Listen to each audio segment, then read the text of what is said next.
He lost his family in an accident and discovers that spies are real, so he trains to become the strongest.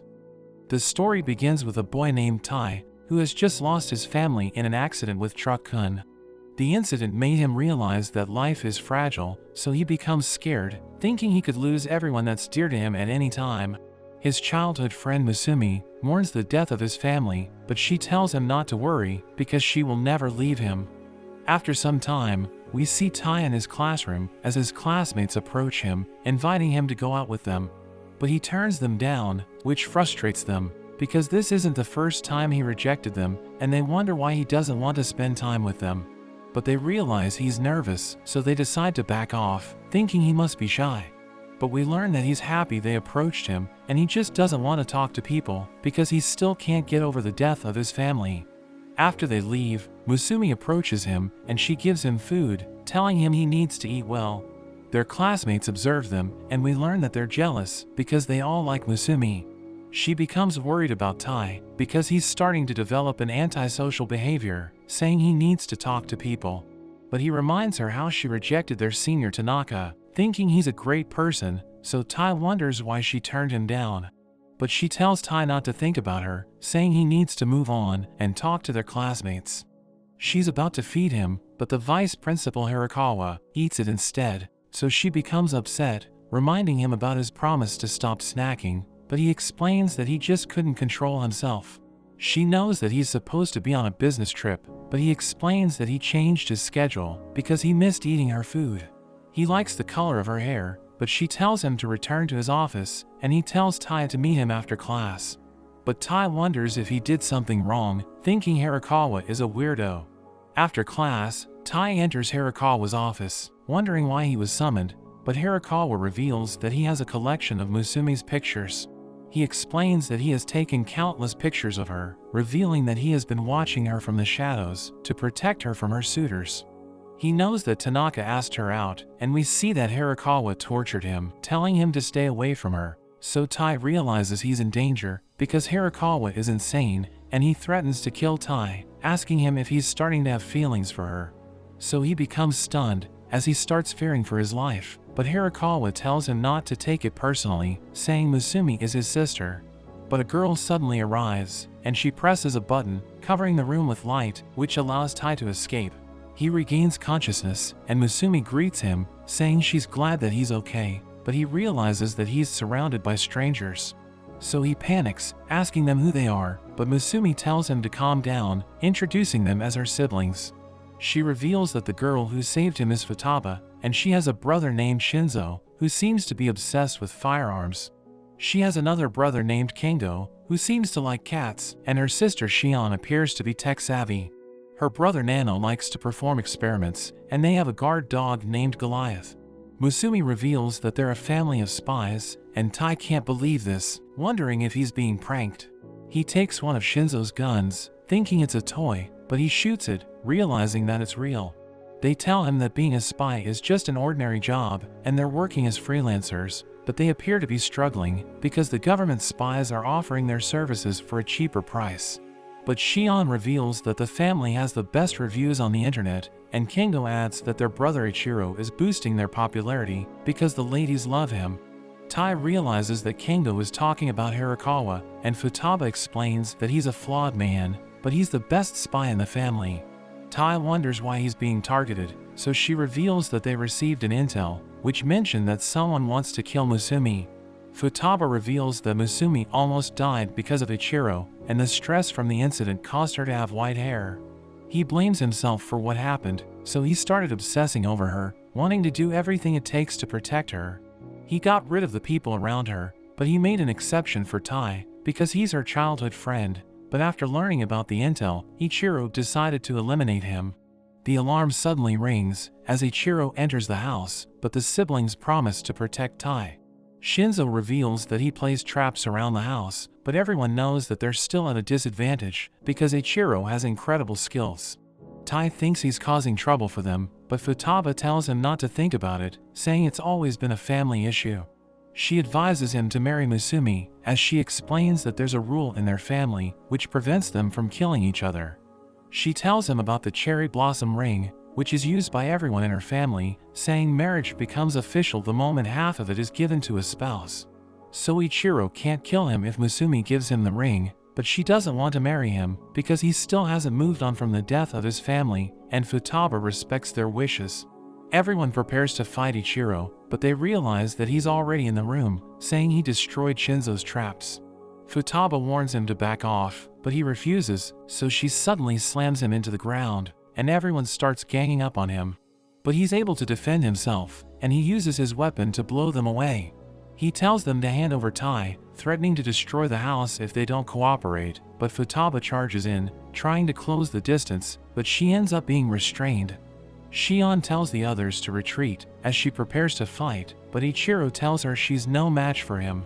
But she doesn't care, and she summons her drones, ordering them to fire. We cut to Tai, as he worries about the others, but Musumi reminds him that they aren't allowed to kill family members, so everyone's going to be fine. She shows him a hiding spot, telling him to stay there, but she realizes he's worried, so she assures him that she isn't going anywhere. Ichiro is able to defeat the drones, and he sees Musumi with Tai, telling her to give him a hug, but she suddenly attacks him, so he uses his wires to restrain her. He admits that he's impressed, and he removes the mask, knowing Kingo was disguised as Musumi. He knows that Musumi is pretending to be Tai, and we see Tai watching them, realizing she's in trouble. She removes her mask, telling him to leave Tai alone, because he isn't trying to kill her, and he agrees to this, but he tells her she can't leave the house, saying it's dangerous outside. He explains that he's going to get rid of everything around her, so that nobody can harm her, and he allows himself to get stabbed, as he mentions that he's willing to risk his life to protect her. She's about to accept his condition, but Tai suddenly appears, telling Ichiro to let her go, but he refuses, saying Tai should stay away from their family. He realizes that Ichiro is just like him, because he's also afraid to lose what's precious to him, but Tai doesn't agree with his methods, knowing Musumi is suffering because of him. So Tai tells her to marry him, saying he's going to be fine, because she promised him that she will never leave him. So she throws him her ring, but as he's about to take it, Ichiro stops him, saying he will never allow Tai to marry her. But he refuses to give up, and he's able to take it, as he recalls how Musumi always looked after him, so he doesn't want her to suffer because of Ichiro. The siblings arrive, and they see Tai wearing the ring, promising to protect Musumi. So they celebrate, thinking he's amazing, and Futaba tells Ichiro to train him, so that he can protect Musumi. The next day, we see Tai waking up, but he notices Ichiro standing over him with a knife. He barely dodges it, and Ichiro praises his reflexes, but Tai thinks he's trying to kill him again, but Ichiro explains that it's just a part of his training, saying that spies need to be aware even when they're sleeping. Ichiro says it's time for some exercise next, as he suddenly grabs Tai with his wires. We see Musumi preparing their lunches, but she suddenly hears Tai screaming, so she goes to check on him and finds Ichiro helping him stretch. Musumi starts to get angry, so Ichiro decides to stop. He checks the time and realizes they need to leave, so he suddenly grabs Musumi, and they jump out the window, as the house suddenly blows up. Tai wonders what's going on, and Ichiro explains that someone rigged a bomb in the house. We see them in a car, and Ichiro receives a report from Shinzo, saying the bomb was in the kitchen, so Musumi was the target. Tai wonders why someone would want to kill her, so Ichiro reveals that Musumi is the 10th head of their Yasakura family. Ichiro goes on to explain that the Yasakura family goes back to the ninjas from the Edo period, and all their descendants have superhuman abilities, but there's always one ordinary person who's born as the head. Even though they have no abilities themselves, they carry the superhuman gene, and their offspring will be able to have abilities, so it's the duty of the family to protect Musumi so they can continue their bloodline. Ichiro notes that they don't care about the bloodline, but everyone just wants to protect Musumi as her siblings. Ichiro mentions that Musumi will eventually make her debut in the underworld as the leader of the Yasakura family, so her mission right now is to gain knowledge of the ordinary world, but this also gives their enemies a chance to target them. They are suddenly shot at from behind, and Tai freaks out, but Ichiro tells him that the car is bulletproof. The men start firing with bigger guns, but the car dodges out of the way. Ichiro worries about spilling his tea, telling the driver to drive more smoothly, and we see that it's Goliath driving the car. Tai can't believe this, and the men start shooting rockets at them, but Goliath manages to dodge it. Ichiro spills his tea, so he heads out to deal with things himself. He easily blocks their bullets with his wires, and he cuts up both of the cars chasing them. He returns to Tai and Musumi, reminding Tai that he is now a part of their family, so he also must protect Musumi, planning to teach him everything about being a spy. Ichiro gives him a gun, and tells him his first mission is to protect Musumi from the assassins for the whole day. They arrive at school, and Musumi greets her classmates, but we see Tai following after her, and he does a sweep of the entire room, while the girls find him acting strange. The other boys greet Tai, but they are shocked when they see his face, wondering what's wrong with him. We cut back to the car, as Tai is shocked looking at the gun, but Ichiro tells him they can cover it up even if he kills someone. Musumi tells her brother to stop messing around, and Tai is glad to hear this, but she mentions the main threats are bombs and poison, so a gun isn't helpful. Ichiro tells him to look out for a bomber named Tamaya, saying his bombs are first-rate, and Ichiro has even used his services before, so Tai wonders why Tamaya would turn on him, but Ichiro notes that it's common for people in that line of work to easily switch sides. Ichiro reveals that Tamaya's one flaw is that he is addicted to social media, and he even posts about how his job is going. Ichiro tells them that there are hostages he needs to save, so he won't be with them, but warns Tai not to let his guard down, saying Tamaya has posted that there will be 2 more bombs, so he must protect Musumi at all costs until he gets back. Tai looks around the room, wondering where the bombs could be, and he decides to follow Musumi around, but Tamaya makes a post, saying the second bomb is in place, so he starts freaking out, and he gets hit by a ball. The other boys check on him, but he sees a figure through the window, and rushes towards them. He reaches the infirmary, but hesitates at the door, and the nurse appears behind him, wondering if he's okay. He quickly excuses himself, but we see the woman smile. We cut back to the classroom, where Musumi chats with the other girls, while Tai checks his phone, and sees that the final bomb has been placed. He thinks about how Musumi has learned to protect herself, like how she never eats anything that she's given, and how she always tries not to be alone. The boys apologize to him again for hitting him, and they give him some chocolate. He eats it straight away, and the boys are shocked he actually took it, reminding him how nervous he is when they normally talk to him.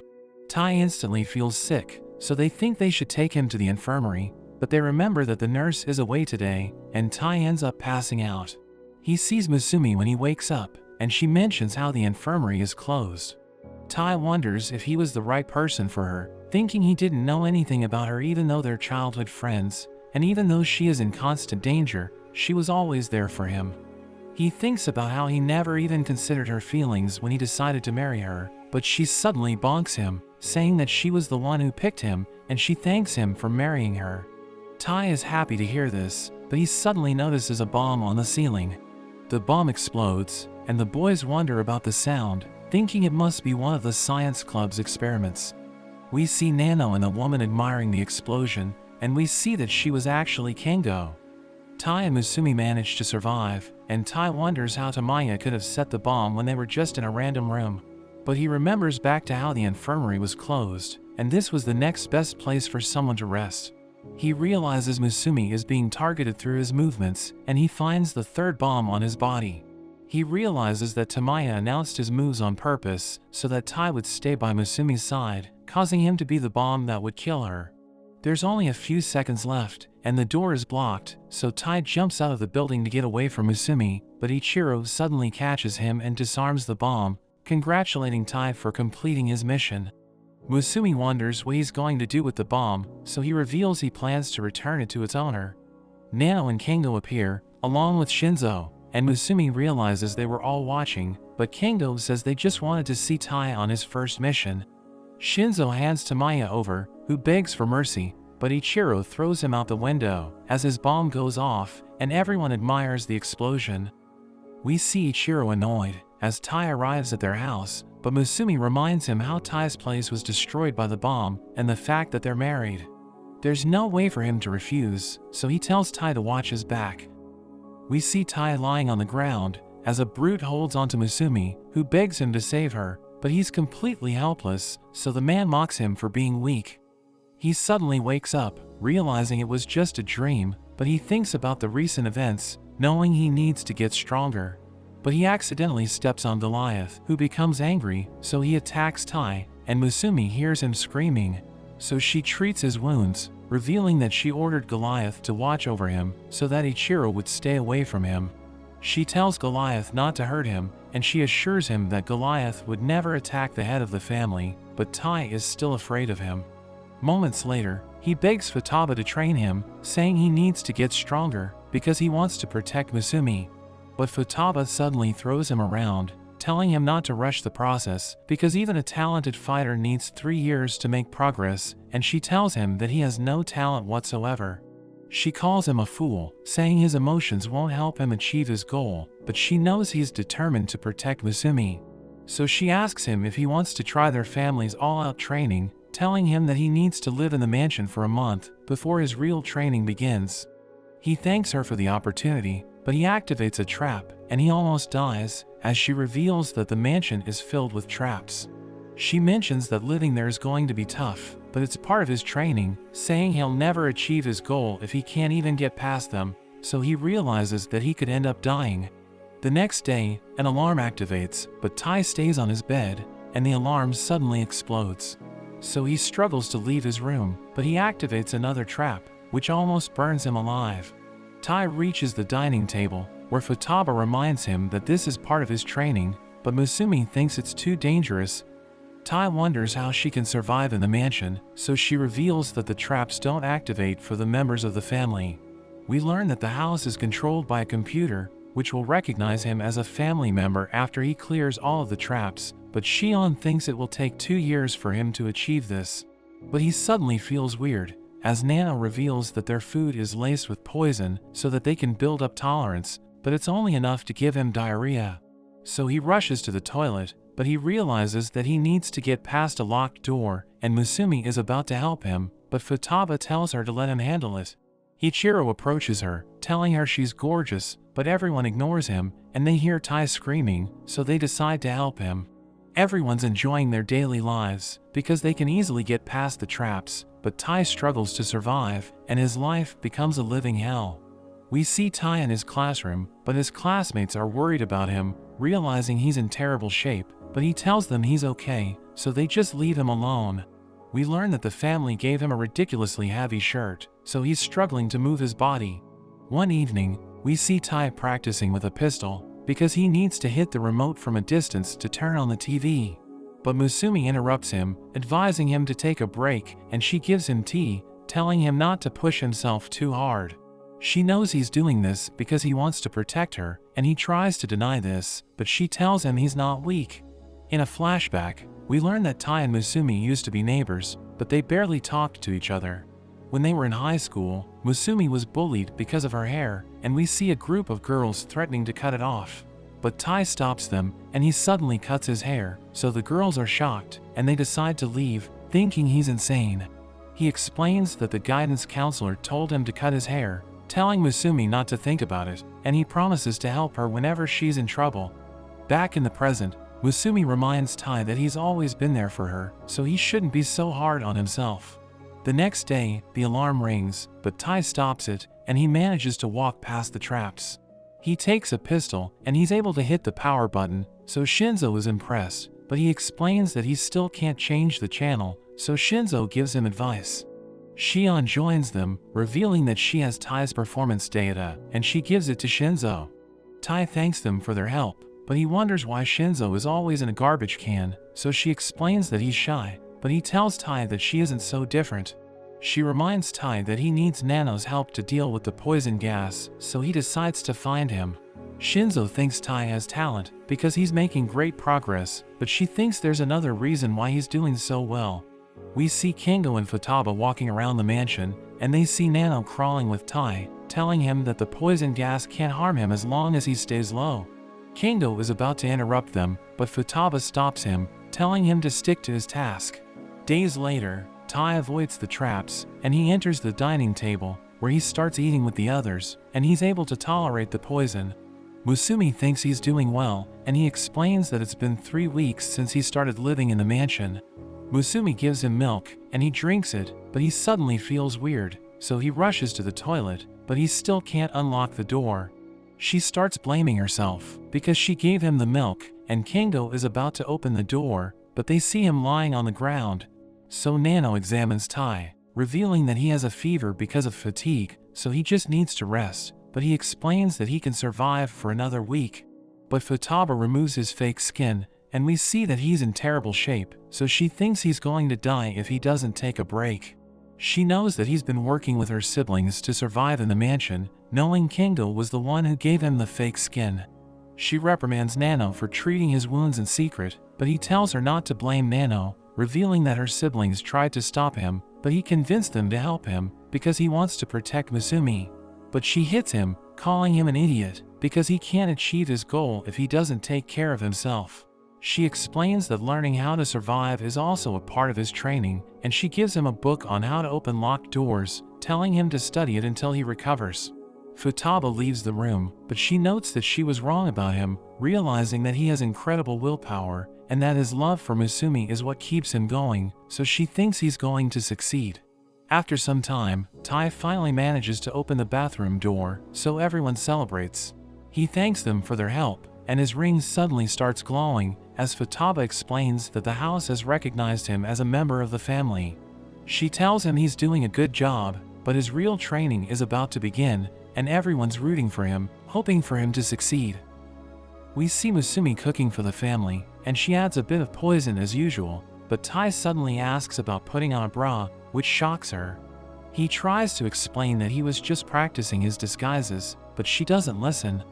Kingo appears and offers to teach him, but just teases him instead. Shinzo wonders what they're doing, so Tai tears off Kingo's disguise. Ichiro joins them, saying he's going on a mission, and he tries to kiss Misumi, but she just smacks him instead. We learn that Shinzo is also going on a mission, and Tai worries for him, but he mentions it's just a low-level mission where they need to retrieve the original plate for some counterfeit money. Tai can't believe that's considered an easy mission, and Shinzo hands him something before he leaves. We see Tai and Misumi walking to school, and a baseball suddenly comes flying at them, but Tai catches it without even looking, throwing it back with incredible speed, and the coach instantly asks him to join the team. During their lunch break, Misumi mentions how his training has made him more superhuman, telling him to be careful so he doesn't expose himself. After school, Misumi goes over all the paperwork for the family, and Tai can't believe how she can handle everything, but she says she's gotten used to it, and it's her responsibility as the head. She suddenly notices something missing, so she decides to pay Kingo a visit. Tai can't believe how messy his room is, and Misumi tells him he forgot to attach the paperwork for his report. Kingo doesn't think it matters, and Tai suggests looking for it around the room, but Kingo says there's no point looking since he didn't do it. He emerges naked, and Misumi says he should cover himself in front of her, but Kingo notes how they used to bathe together when they were young. Misumi decides to punish him, but Kingo dashes right past them. Tai tries to stop him, but he disguises himself as Misumi, causing Tai to hesitate, so he gets away. Misumi activates hibernation mode, and we see the house going into lockdown. Meanwhile, we see Shinzo crawling through a vent, and he uses X-ray glasses to see what's going on. He notes that the security is tighter than expected, and we see the director arriving at the facility. He's happy that things are going well, but there seems to be someone else pulling the strings. Shinzo takes out two of the guards, and he manages to get the original plate, but the alarm suddenly goes off. We see Misumi and Tai looking for Kingo, and they check to see if he's hiding with one of the other siblings, but no one seems to have seen him. They check Ichiro's room, but it's just filled with pictures of Misumi, so they decide to move on. They are joined by the three other siblings, who wonder what they're doing, so they suddenly realize that Kingo was disguised as them before. They hear Kingo laugh, and he appears in a painting, but he quickly runs off. Tai goes after him, but as they turn the corner, Kingo gets away. Misumi wonders what happened, and Tai points to a tunnel. Misumi can't believe there's a secret passage she didn't know about, and she gets annoyed Kingo got away. Misumi lifts the lockdown, and they head back to Kingo's room to finish the paperwork, but Misumi suddenly handcuffs Tai and calls him Kingo. He wonders what's going on, so Masumi reveals she knew his goal was to get her to deactivate the lockdown, and she also notes how the real Tai always lets her pass through the doors first, so Kingo admits defeat, and he agrees to do his paperwork. We see Tai enjoying some curry when they suddenly get a call. It turns out to be Shinzo, who's freaking out because there were more enemies than expected, and he used up all his weapons. We learn that although he's a weapons expert, if he runs out of them, he's actually a big wimp, so Masumi asks Tai to help. We see him with a package, and he sneaks into the facility, but a man gets behind him. He remembers his training with Shinzo, so he pushes back to disable the firing mechanism, and he manages to take out the man. There are more people that approach, and Tai can tell that there are 3 of them. He manages to take 2 of them out, but the third prepares to call for backup. We learn that Shinzo gave him a gun, so he decides to use it, and it shoots electricity, which destroys the radio. Tai makes it to Shinzo, and he instantly hugs him, saying he was terrified. He cuddles with his new gun, and Tai thinks they should go, but they are suddenly found. However, Shinzo returns to being a Chad, and he instantly disarms them. They rush out, and Shinzo easily handles the guards. They head for the exit, but there's a sniper, and Tai gets shot in the leg. The man threatens to finish Tai off, telling Shinzo to throw down his weapon. He sees Tai bleeding out, so he throws his gun. In a flashback to Masumi, she tells Tai he can give Shinzo anything as a weapon, just so he can feel comfortable. So Tai suddenly throws him a fork, which he uses to destroy the man's gun, and he's able to finish him off. They manage to escape, and they both apologize for messing up. Tai wonders if he's okay since he's out of bullets, but he thinks he needs to get used to it so he can become stronger, since he needs to protect the family as their big brother.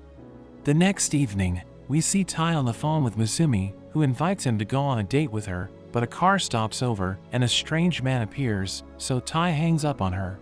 The man approaches him, introducing himself as a police officer named Seiji, and he tells Tai that he has questions for him.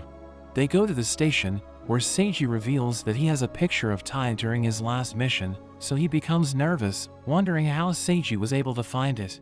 Seiji reveals that he has videos of Tai taken during the recent events, thinking he's responsible for everything, so Seiji calls him a criminal, threatening to arrest him. But Seiji thinks he's working with a secret organization, so he offers to help Tai receive a lighter penalty if he sells everyone out. But he refuses, saying he doesn't know anything, and Seiji gives him some water, but he knows it has truth serum mixed in, so he doesn't want to drink it.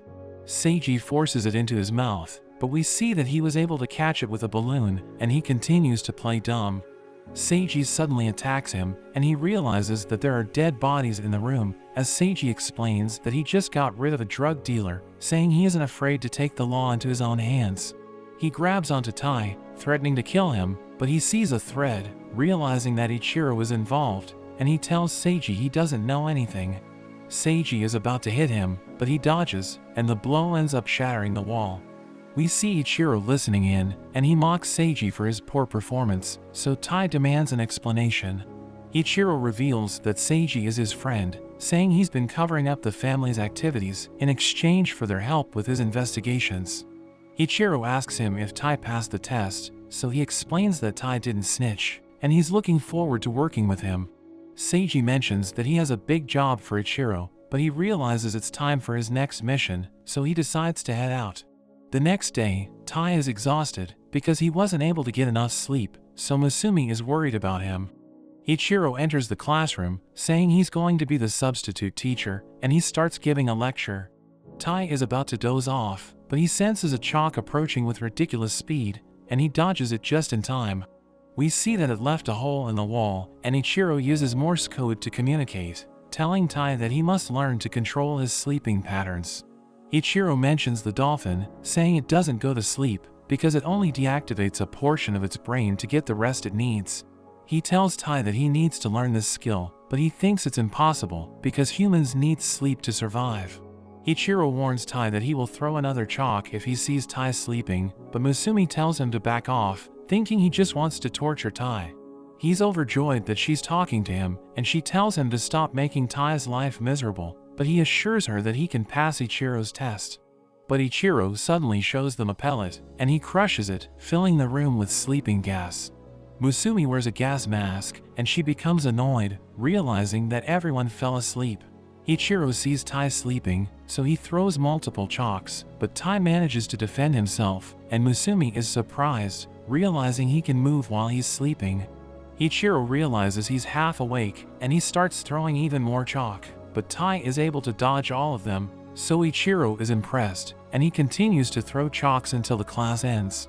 But that evening, we learn that Tai can no longer return to the half-awakened state, and everyone finds him creepy because they see him sleepwalking. The next day, we see Tai reading a manual on how to date like a spy, realizing he isn't spending enough time with Musumi, so he's afraid that their marriage could end in divorce. He's about to invite her to go out with him, but he suddenly receives a call, and Seiji tells him he has an urgent mission. Tai goes to an amusement park, and Seiji tells him to catch a dangerous couple, saying they're causing trouble with their guns. But Seiji doesn't know what they look like, so he advises Tai to be on the lookout for suspicious behavior, but he realizes he's surrounded by couples, so he realizes he's attracting too much attention because he's all alone. But Musumi suddenly approaches him, saying she knows about his mission, and she plans to help him blend in. She mentions that there are suspicious people around them, and she explains that she can defend herself, so he doesn't have to worry about her. He notices a sweet couple, and they appear to be having a good time, as the man compliments the girl's outfit. So Tai tries to copy him, telling Musumi that she can unleash high kicks with her outfit, but she just tells him it's easy to move around in, and he realizes that he's struggling to keep her entertained. They see a suspicious couple entering a roller coaster, so they decide to follow them, and everyone enjoys the ride, but Tai ends up falling asleep, because it's nothing compared to his training. After the ride, Musumi and Tai continue to observe the couple, realizing they aren't as dangerous as they look, and they see another couple, thinking they look like troublemakers. So Tai decides to follow them, as they enjoy the ride, and they suddenly start making out, so he realizes they're just a normal couple. Musumi notices another suspicious couple, and Tai decides to observe them as they enjoy coffee.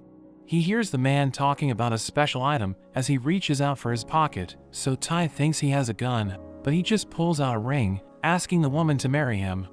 So Tai is frustrated, because he doesn't have a lead, and we see that he's holding onto a rose, thinking about making Musumi happy. But he hears this sweet couple arguing, and he can't believe this is happening, because they were so close during the rides.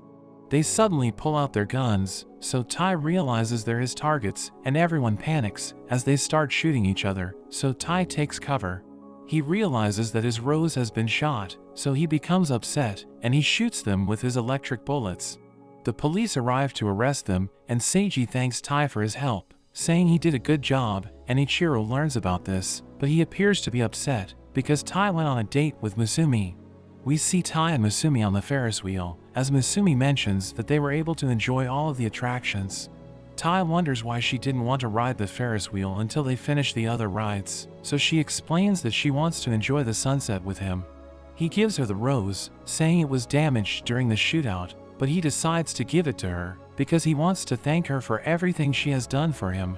So she accepts it, and they spend the rest of the day together. Back at the house, we see Shion exhausted as she finally completes her mission. She prepares to sleep, but a mysterious girl suddenly hacks her system. She fights back against the hacker, and we see her character running after a hedgehog, but the girl disconnects her computer, allowing her to get away, and when she turns it back on, we see she stole pictures of Tai. The next morning, Tai and Musumi run into Shion. They wonder why she looks so tired, so she mentions the hacker, thinking that it was strange that they only took pictures of Tai, which gives him a bad feeling.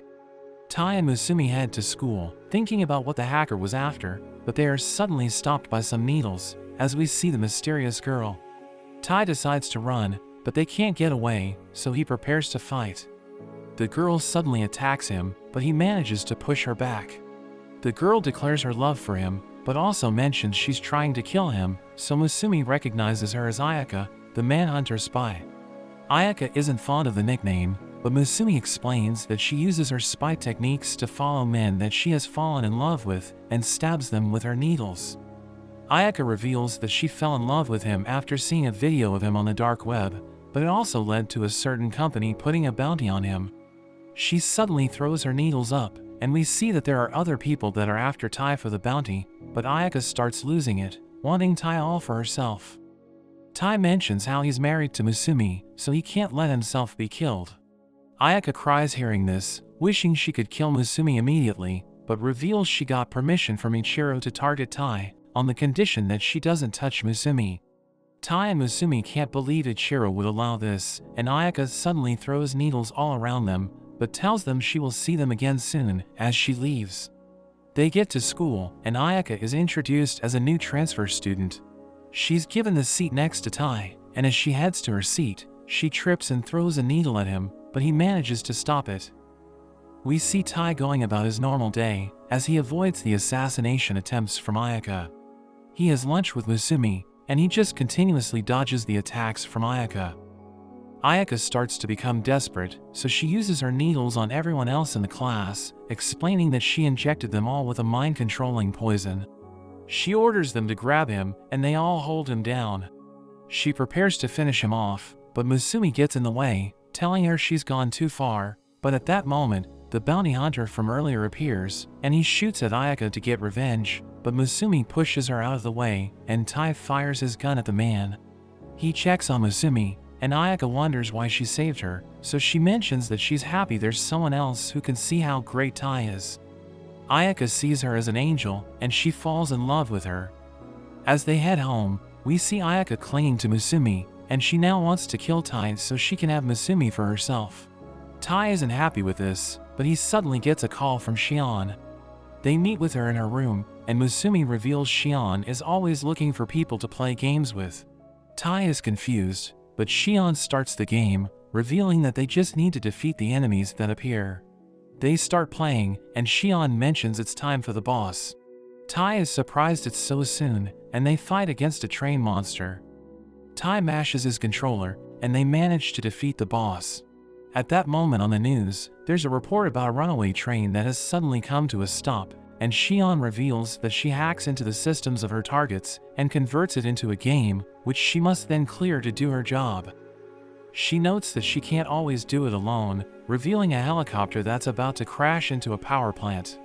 They prepare to play the next game, and we see they need to defeat a dragon. Shion gives him a revival item just in case, and she starts fighting against the Ichiro monsters. Tai struggles against them, but he somehow activates God mode, and Shion yells at him for using cheats. The dragon gets closer to the target, but Shion uses a combo, dodging the dragon's breath, and she takes it out. Tai is impressed, but the game isn't over, as countless dragons suddenly appear, and we see that it's a swarm of drones. Shion thinks it's over for them, but Tai gets an idea. He uses the revive item to bring back the dragon, and they start wiping out the drones. We see the helicopter shooting them down, and Shion is impressed it's working. But a few of the drones manage to get past. However, Ayaka suddenly appears, and she takes them out, determined to get some pictures of Musumi. Tai and Shion manage to finish off the rest of the drones, and the mission is finally cleared. Shion compliments him on his plan, but insists on playing more games with him, refusing to let him leave. We meet a spy named Oga, as he sees Tai in a magazine, finding him interesting. But his companion Sui mentions he isn't interested, saying they need to focus on their mission. We see Tai in the middle of his training session, when he receives a call from Nano, who mentions that he needs Tai to pick him up.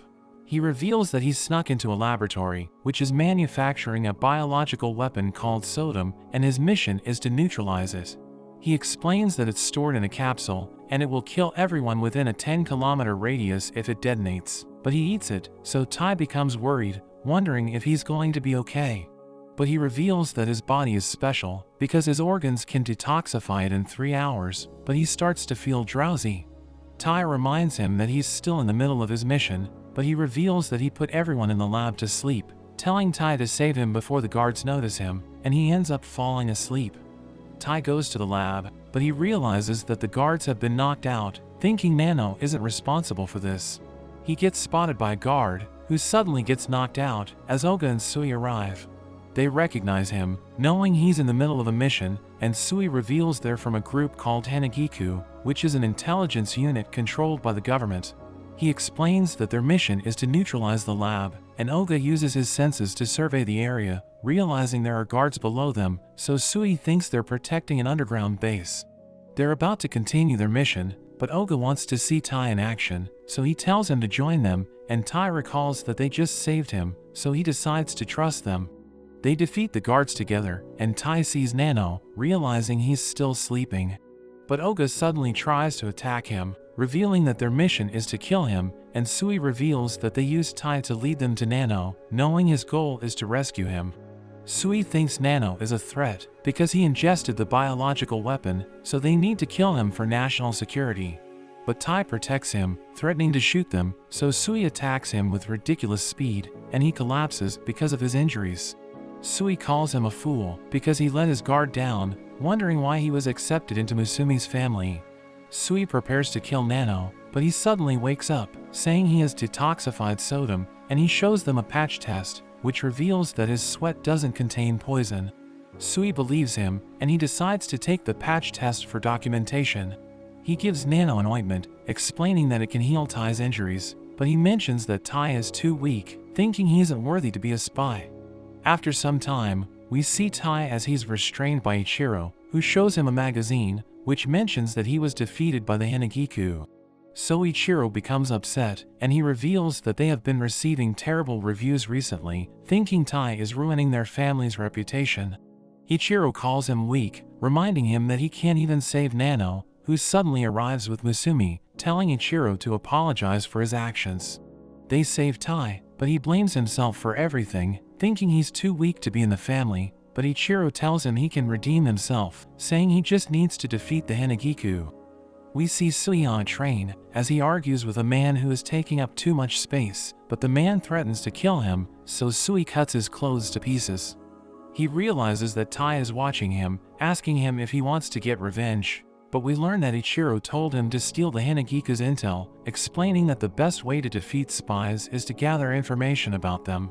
Tai admits that he lacks experience, so he wants to learn by stalking Sui, but as the train reaches a station, Sui starts walking away with ridiculous speed. Tai struggles to catch up to him, but he jumps past the crowd, and he's able to reach him. But Sui suddenly attacks, destroying his clothes, and the guards surround him, thinking he's insane. But he continues to follow Sui for days, observing his behavior, and he always catches Tai, so he destroys his clothes to get rid of him. We see Sui and Oga fighting a group of thugs, as Tai joins the fight, so Sui attacks him, but he tries to evade. Oga realizes that Tai's pants are still intact, but Sui attacks again, and Oga wonders why he was also hit. We see Nano in the mansion, as he searches for Tai, so Ichiro reveals that he's using him as a chopping board. Nano asks him if he's okay, and he explains that he doesn't stand a chance against the Hanagiku, thinking he's lame, so he wants to get stronger for the family. But Nano tells him he's amazing, because he always surprises everyone with his actions. Ichiro thinks Tai enjoys the habit of getting stripped naked, but Nano punches him away, and Tai realizes that everyone has a habit. The next evening, Tai approaches Sui as he cleans a gravestone, and he becomes annoyed, so he threatens to kill him. He attacks with incredible speed, but Tai manages to catch him, because he realized that Sui always starts his attacks by aiming for the center. Tai throws him away, and he's able to recover, as he realizes why Tai was accepted into Musumi's family. He orders Oga to take care of Tai, so he wraps him with bandages, saying he's impressed that Tai was able to avoid Sui's attack. But Sui explains that Tai was able to discover his habits, thinking Tai has potential, so he decides to spare his life. The next day, Tai realizes that he has been featured in the magazine again, but it calls him a pervert, because he always runs around naked. Nano thinks he has a strange habit, and he can't believe this is happening, but Musumi tells him she still loves him. We see Tai and Musumi walking at the park, as Tai wonders where they're going. Musumi greets Sui, and Tai can't believe this, realizing she arranged a meeting with the Hanagiku. She reveals that she knows Sui, but she tells him she's angry because he tried to kill Nano, so he explains that he was just following orders. Sui takes them to a cafe, where he orders a drink with a ridiculous name, so the bartender tells them to enjoy, as he opens a trap door, causing them to fall.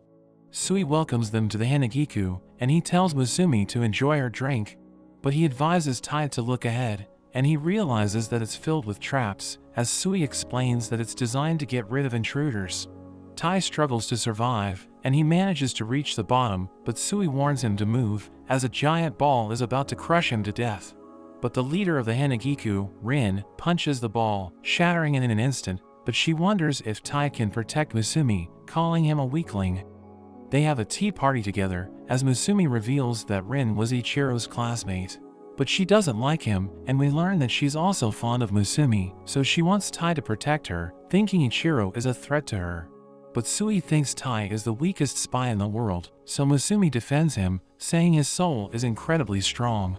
There's suddenly an explosion, as Ichiro arrives, threatening to kill Rin if she doesn't hand over Musumi. Rin tells him to leave, but he refuses, thinking she's trying to corrupt Musumi, so he attacks her, but she fights back, and they start exchanging blows, creating shockwaves which threaten everyone in the base. Musumi tries to stop them, but they realize they're about to hit her, so Tai saves her, but he takes the full force of the blows, so he collapses. Musumi becomes upset, telling them she won't talk to them if they keep causing trouble, so they stop fighting, and Rin realizes that Tai is tougher than he looks. After that, Rin gives Tai a mission, telling him that the Hanagiku has been investigating a politician. His name is Yuri, and everyone loves him, thinking he's an amazing person, but we learn that he's working with 3 spies, and they committed crimes to help him work his way up. Rin explains that the next election is about to take place, so she thinks he's going to make a move, revealing that the Hanagiku discovered a bomb during one of their missions. She adds that they were able to arrest a smuggler, who revealed that he was selling bombs to his customer, and they think he was referring to Yuri. But she knows it isn't enough to arrest him, so they need to learn about his plans before he detonates the bombs. Tai wonders why she's giving him this mission, so she explains that he's harder to detect, because he isn't a member of the Hanagiku. They disguise him as a girl, as Rin explains that Yuri wants to hire a female assistant, and she tells him to gather information about the bombs. We see Yuri attending an event, where he introduces everyone to his new assistant, but a group of men suddenly interrupts him, calling him a tyrant. So his supporters oppose them, and a fight breaks out, as a speaker falls, and it's about to hit the leader of the group, but Yuri saves him, telling him he has the right to voice his opinions. Everyone is touched by this behavior, and the medics take Yuri to the ambulance. But as he leaves, we learn that it was all staged, and the spies remove their disguise. One of them shows him a graph, which mentions that he's gaining popularity, and he tells his spies to share his video so that the citizens will vote for him. But we see Tai hiding, thinking Yuri is a despicable man, so he wants to expose him. They return to the office, where Tai examines Yuri's documents, but he can't find anything he can use against him. Yuri's campaign is doing well, as Tai notes that he appears to be using underhanded methods to gain the advantage, but Tai is worried about the bombs, thinking he might use them in the future. Yuri's group returns to his office, and Tai becomes frustrated, wondering how they're able to commit crimes, because all they do is dance. But he notices something odd about their movements, realizing that they have been using dance moves to communicate, and he starts to understand what they're talking about. He observes Yuri, who starts talking about a terrorist attack, so he watches their movements, realizing they're about to use the bombs. Yuri meets the Prime Minister, and we learn that he sees him as a threat, so he plans to get rid of him.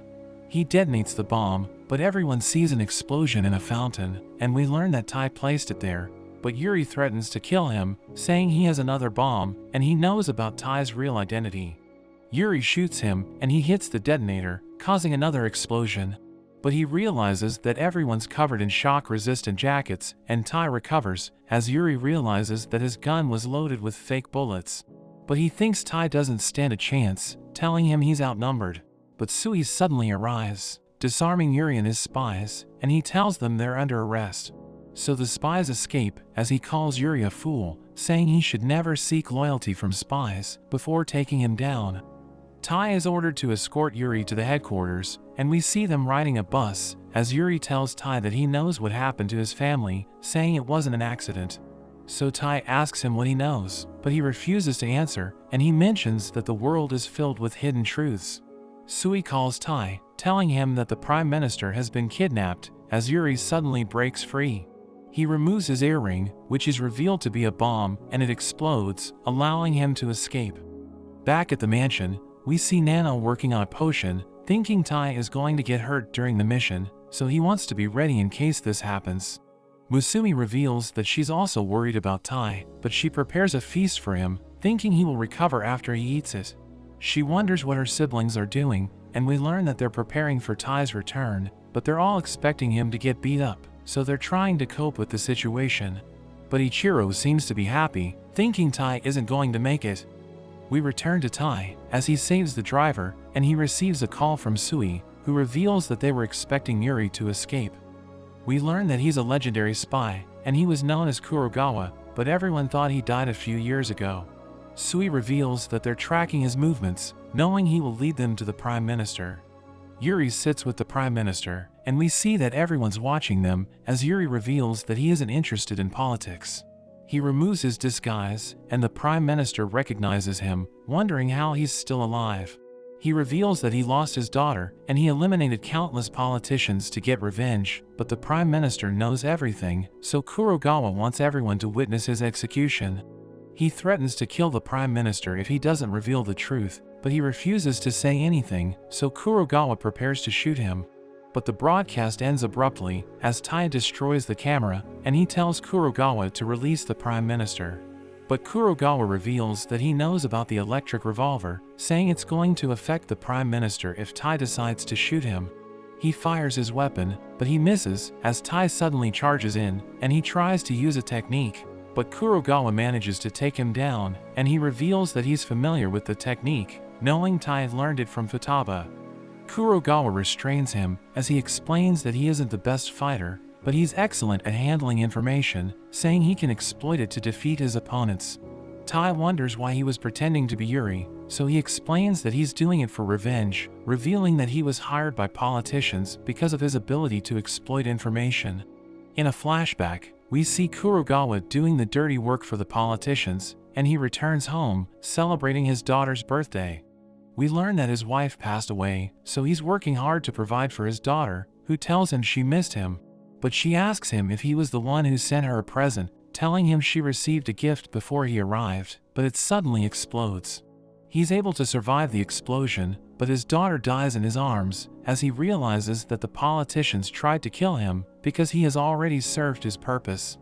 We return to the present, as Kurogawa reveals that he pretended to be a politician so that he can attract the Prime Minister's allies, thinking his strategy was perfect because he was able to kill them. Tai tries to attack him, but his spies protect him, telling Tai that he doesn't stand a chance. Kurogawa promises to tell him the truth about his family if he backs down, and he admits that he wants to hear it, but he refuses to leave, saying he doesn't want people to die.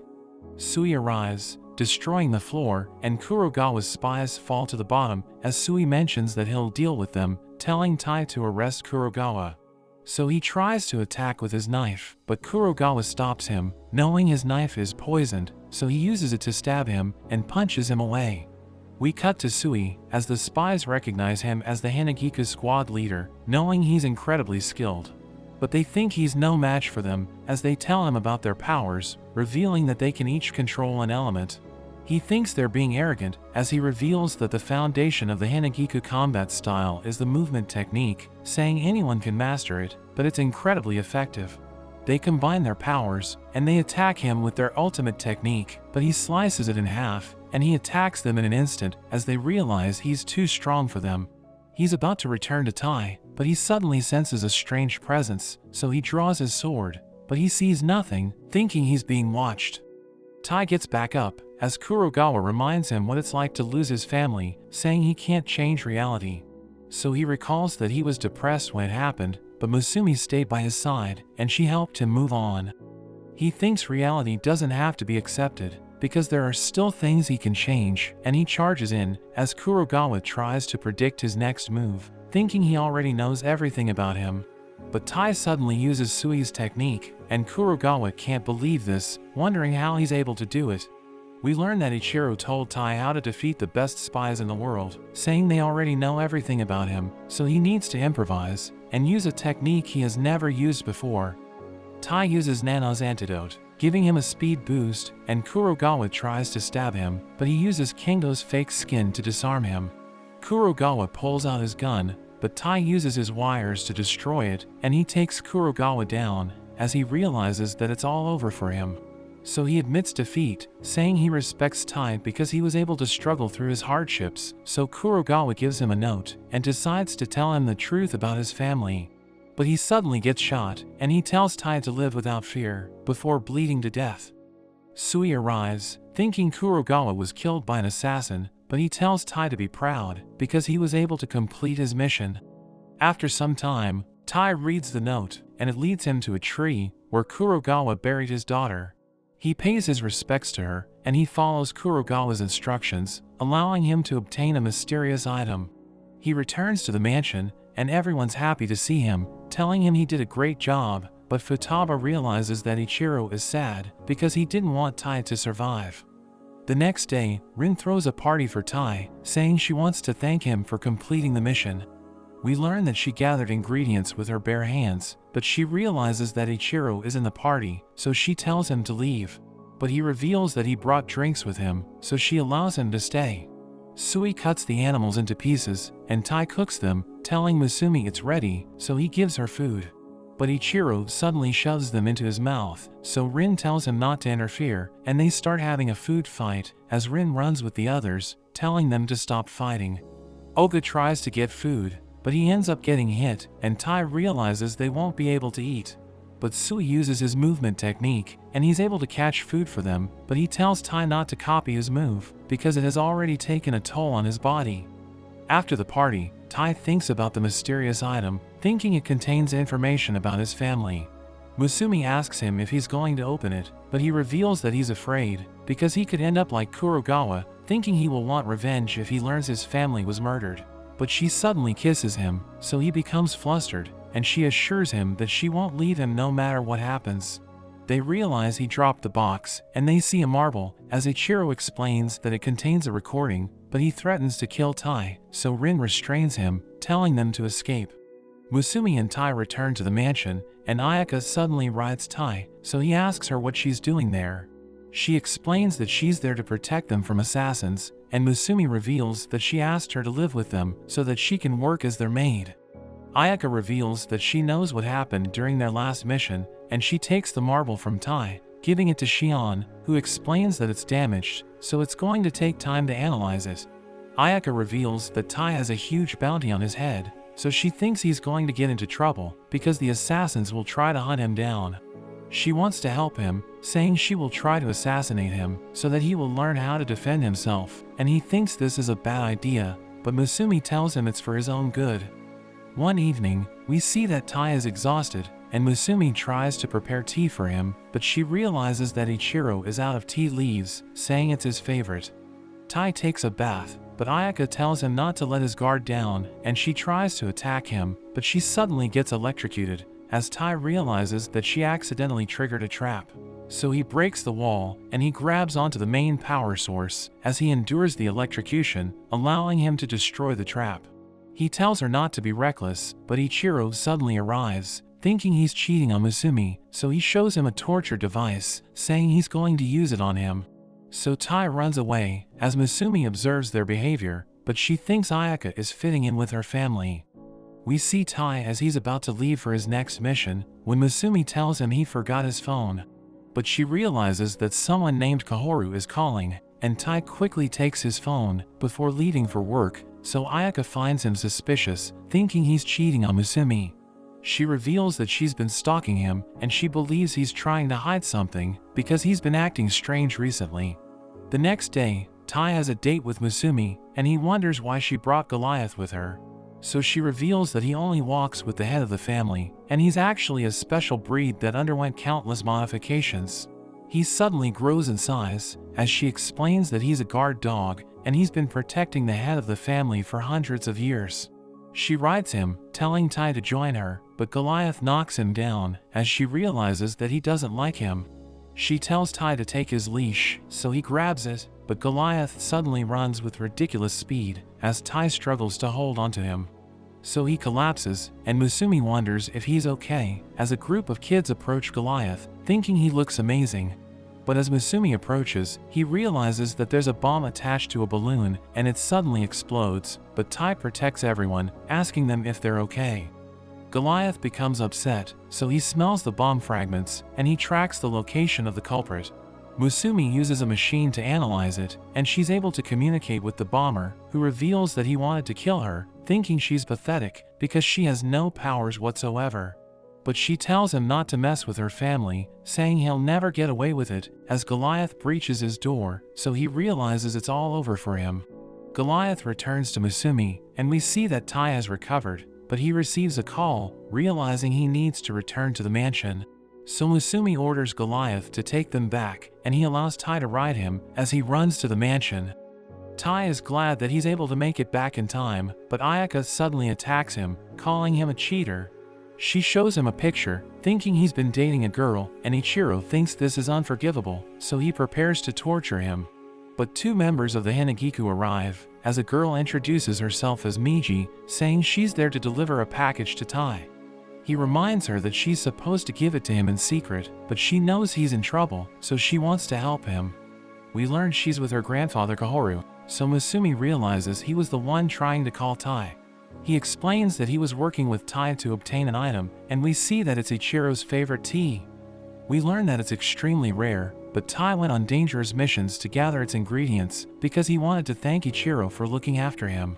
Kahoru explains that he kept it a secret from everyone because he wanted to surprise Ichiro, so they realize he's innocent, but Ichiro feels guilty because he was never a good brother to him. Ayaka immediately apologizes, but Ichiro refuses to admit that he's wrong, so Goliath punishes him, as Musumi thanks Tai for the tea, glad that she has such a great husband. Tai sees Musumi with an album, and she explains that she found it while she was cleaning.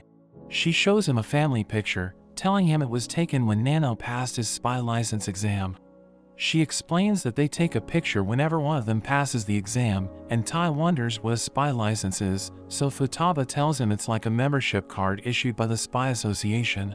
She explains that those who pass the exam are given a spy license, which allows them to get benefits and job referrals from the association. She tells him about the rankings, telling him he will start at the bronze rank if he passes the exam, and he can take promotion tests to increase his rank. The spies at the higher ranks are given advanced missions with greater rewards, and they also have access to more benefits. So he thinks about taking the exam, but Ichiro tells him his siblings passed it on their first try, threatening to kill him if he ends up failing. They suddenly hear a scream as Ayaka apologizes to Shion because she touched the cables on her device as she was cleaning it, causing it to glitch out.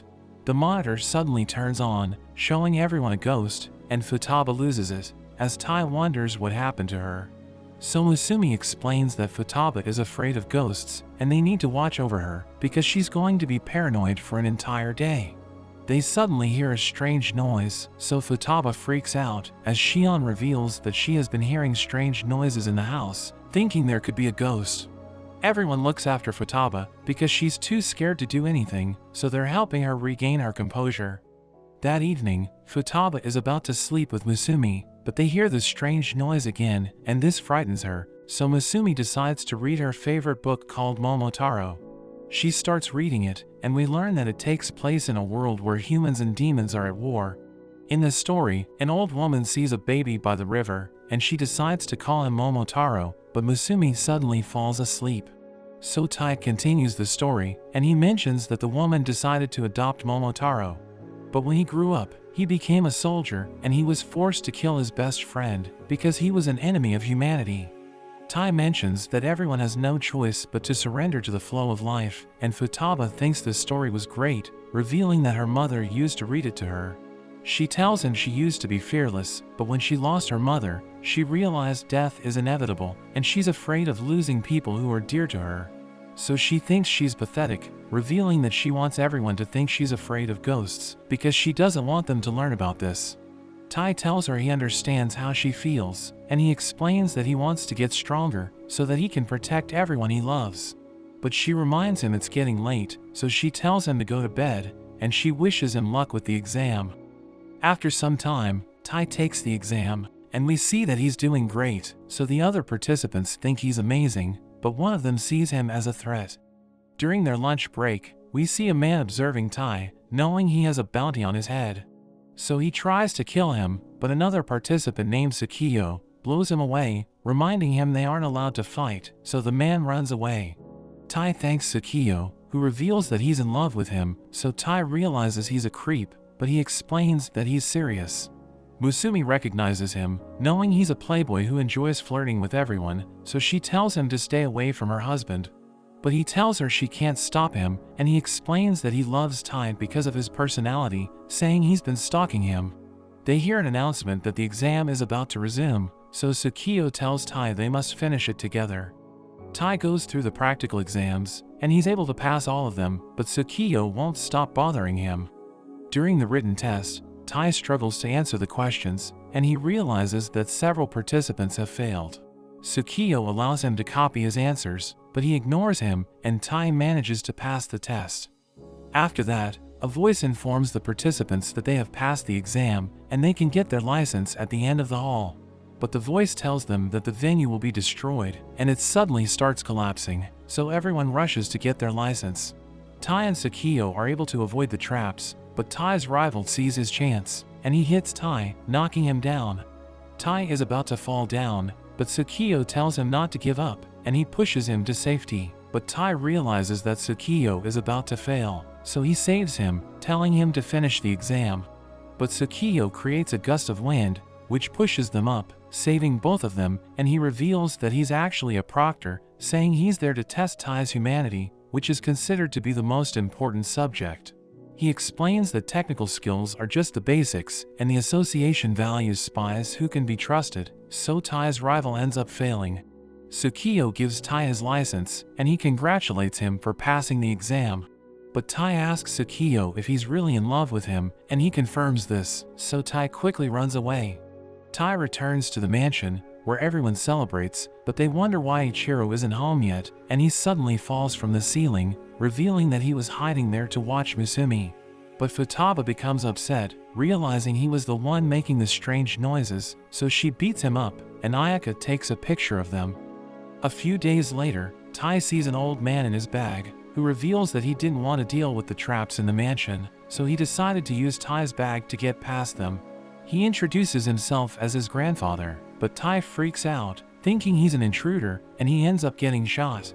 Tai apologizes for shooting him, but Musumi understands why he did this, and she introduces him to her grandfather Ban. He reveals that he's there to see Tai, thinking he's a good husband, and he gives them a wedding gift. He invites Tai to hang out with him, but Ichiro suddenly restrains him, as he mentions that the police told him to arrest Ban because he's an escaped convict. But he explains that he isn't a criminal, saying he was permanently stationed inside the prison to gather intel, and he promises to return after he has some fun. But Ichiro refuses, knowing he shares confidential information just to impress women, so he challenges Ichiro to stop him as he covers the area with smoke, allowing him to escape with Tai. Ichiro calls Tai, telling him that Ban is a legendary spy who is known for his ability to infiltrate facilities and escape difficult situations. Ichiro orders Tai to capture him, so Tai observes him as he tries to impress the women, and he starts sharing state secrets. So Tai decides to stop him, but he easily escapes, and he tells Tai that he's too young to capture him. But Ban realizes that Tai was able to glue him in place, so he removes his clothes, saying only a beautiful woman can stop him. He tells Tai to bring it on, so he tries to capture him, but Tai ends up failing, and Ban tells him he needs more training. He asks Ban why he broke out of prison just to see him, so Ban explains that he had to do it today, but he knows that Tai is too young to understand him. A bartender gives him a drink, and he tries to give it to Tai, but he refuses, saying he's still a minor. So Ban calls him a beta, thinking he'll never have a child with Musumi, and Ban offers to teach him, but he says he isn't interested. Ban reveals that he was lonely before he met his wife Keiko, saying she was the one who gave his life purpose, but he thinks she's too good for him. He believes Tai is just like him, so he advises him to enjoy the present, saying it will allow him to live life without regrets. But Tai explains that he will have no regrets, because he enjoys every moment he spends with Musumi, and he wants her to feel the same way. Ban wants to spend more time with him, but an old lady approaches Ban, and she makes him wear a handcuff, saying it will explode if he tries to break it. He realizes she's Keiko, and he's glad that he's able to see her again, so he invites her to go out with him, reminding her it's their anniversary, but she tells him to return to prison. The cops take Ban away, and Tai realizes that he broke out of prison to see Keiko, saying he understands how he feels. We learn that Musumi was watching Tai while he was talking to Ban, and she realizes she's lucky to have him as her husband. They return to the mansion, where they learn that Ban was able to go on a date with Keiko, and Tai thinks he's amazing. After some time, Ban returns to the mansion, saying he broke out of prison again, but he realizes that everyone's gone, and Ayaka tells him they went on a shopping trip. We see the siblings in a mall, and they decide to split up, as Tai recalls that he used to go there when his family was still alive. Musumi uses a gacha machine, and he thinks she's being childish, but it gives her hand grenades, and he can't believe this just happened. She approaches a shopkeeper, and she orders a strange drink, so the shopkeeper asks her about the mode of payment, saying she can pay with her blood. But she receives bullets, as she reveals that she used code names to make the order, saying the mall sells equipment for spies. So Tai buys a bulletproof shirt, and he's about to meet Musumi, but he notices a girl named Suzu, who is looking for her father. He decides to bring her with him, and Musumi asks her about her father, so she explains that he was taken by a group of thugs, who told him they need to talk downstairs. Musumi takes them to an elevator, where she enters a code, as she reveals that the mall has a secret basement floor, where the merchants sell illegal products. Tai realizes it looks scary, and Musumi warns him to stay alert, because he could end up getting attacked. They see Suzu's father, as a thug threatens to kill him, but Tai saves him, and Suzu reunites with her father. But they suddenly get surrounded by thugs, who mention that Tai has a bounty on his head. They prepare to take him down, but they suddenly get blown away, as Ichiro arrives, telling him it's time to go home. But he becomes confused, wondering why Ichiro is helping him, and he realizes that Ichiro bought a book about torture, realizing he wants to try it on him. The thugs recognize Ichiro, knowing he's extremely skilled, but they know he's outnumbered, so they think they can take him on. But his siblings suddenly arrive, taking out the thugs, and they head out, as the basement starts collapsing. Everyone realizes the mall is sinking, but the siblings walk away, as Tai mentions that they destroyed the basement. But nobody cares, and Ichiro insults him, but Futaba knocks him out, and they all head back to the mansion. We see Tai playing with his brother, and his mother tells him he spends too much time playing video games. She tells his father to spend more time with his family, because he's always working, and he tells everyone they're going to go camping, but he mentions that it's raining. The car suddenly crashes, and Tai is the only one who survives, but he wakes up, realizing he still can't get over the death of his family. Shion finishes analyzing the device given by Kurogawa, and she reveals that it contains the guest list for her parents' wedding. She mentions that Tai's parents attended the event, but Musumi tells him to leave her, because she thinks her family got them killed. But Tai tells her not to jump to conclusions, saying he wants to be with her no matter what happens. He asks Shion to help him discover the truth, and she explains that they don't have enough information, but she's surprised that they were able to find the list, because it's supposed to be confidential. She thinks the underworld might be involved, so she suggests going to the Library of the Dead, where he can find information about people who vanished without a trace. Tai follows Shion's advice, and we learn that the library is sponsored by the Spy Association, so he can enter it using his license, but she warns him to be careful. He sees a man laughing, but the librarian suddenly kills him, telling him to keep his voice down. So Tai realizes the place is dangerous, as Shion reveals that the librarian's name is Mei, and she kills anyone who makes a noise inside the library. Shion tells him he's going to be fine as long as he remains silent, but Mei has superhuman senses, so even a faint noise can get him killed. Shion lowers the volume of his earphones, and he starts searching the area, as he tries to avoid making a sound. He sees a book about his parents, and he reads it, realizing it doesn't contain information about what caused the accident. But he sees a slot for the storage device, so he inserts the marble, realizing it's actually a key, and it reveals the truth about his family. He learns that they were targeted by an organization called Tanopo, and everyone thinks he's dead. But the book detects unauthorized access, so it self-destructs, and Shion warns him he's in danger, because Mei is coming for him. So he gets down, allowing him to avoid her attack, and he shoots an electrical outlet, causing a blackout, and he tries to escape. But he realizes that she can still track his movements, as she explains that she can hear the sound of his soul, and she prepares to kill him. Shion mentions that he can't beat her, but Musumi tells him to remove his earphones, and he obeys her instructions as Musumi turns up the volume and screams as loud as she can. Mei is overwhelmed by the sound, and she collapses as Tai thanks Musumi, realizing that Mei can't handle loud noises. Tai returns to the mansion, where he gets tortured by Ichiro, but he asks him about Tanopo. So Ichiro reveals that they're an extremely dangerous organization, and they were the ones who killed Musumi's mother. He knows they're after Musumi, so he's trying to track them down, but he can't find information about them, and the only thing he knows is that they all have the same tattoo. But he thinks Tai's family could provide clues, because he knows they were killed by Tanopo, so he checks their background, realizing Tai's father worked in a hospital, so he looks into the medical industry. He discovers that 15 health workers died within a month, and they're all connected to a doctor named Makoto, so Ichiro sees him as a person of interest. Tai disguises himself as a patient, so that he can infiltrate Makoto's clinic, and Musumi also wears a disguise, saying she will act as his over-supportive wife. They enter the clinic, but Tai mentions that he feels heavy because Ichiro placed weights on his body, so that he will move like an old man. They meet Makoto, who gives him a proper checkup, saying he appears to be healthy, and Tai notes that he seems like a good doctor. Musumi starts feeding him, but he tells Musumi he can feed himself, saying nobody's around, but she tells him they can't let their guard down. She mentions that she wants to have a peaceful life with him, so that they can spend more time with each other before they pass away, and he notes that he wants her to be with him during his final moments, saying he doesn't know what to do without her. She's happy to hear this, but he realizes he was thinking out loud, so he tells her he didn't say anything. That evening, Makoto heads out, and Tai sees his chance. So he sneaks into Makoto's office, and he goes through his records, thinking it looks suspicious, so he uses Shion's program, and he's able to open a document from Tanopo, which is about a project they're working on.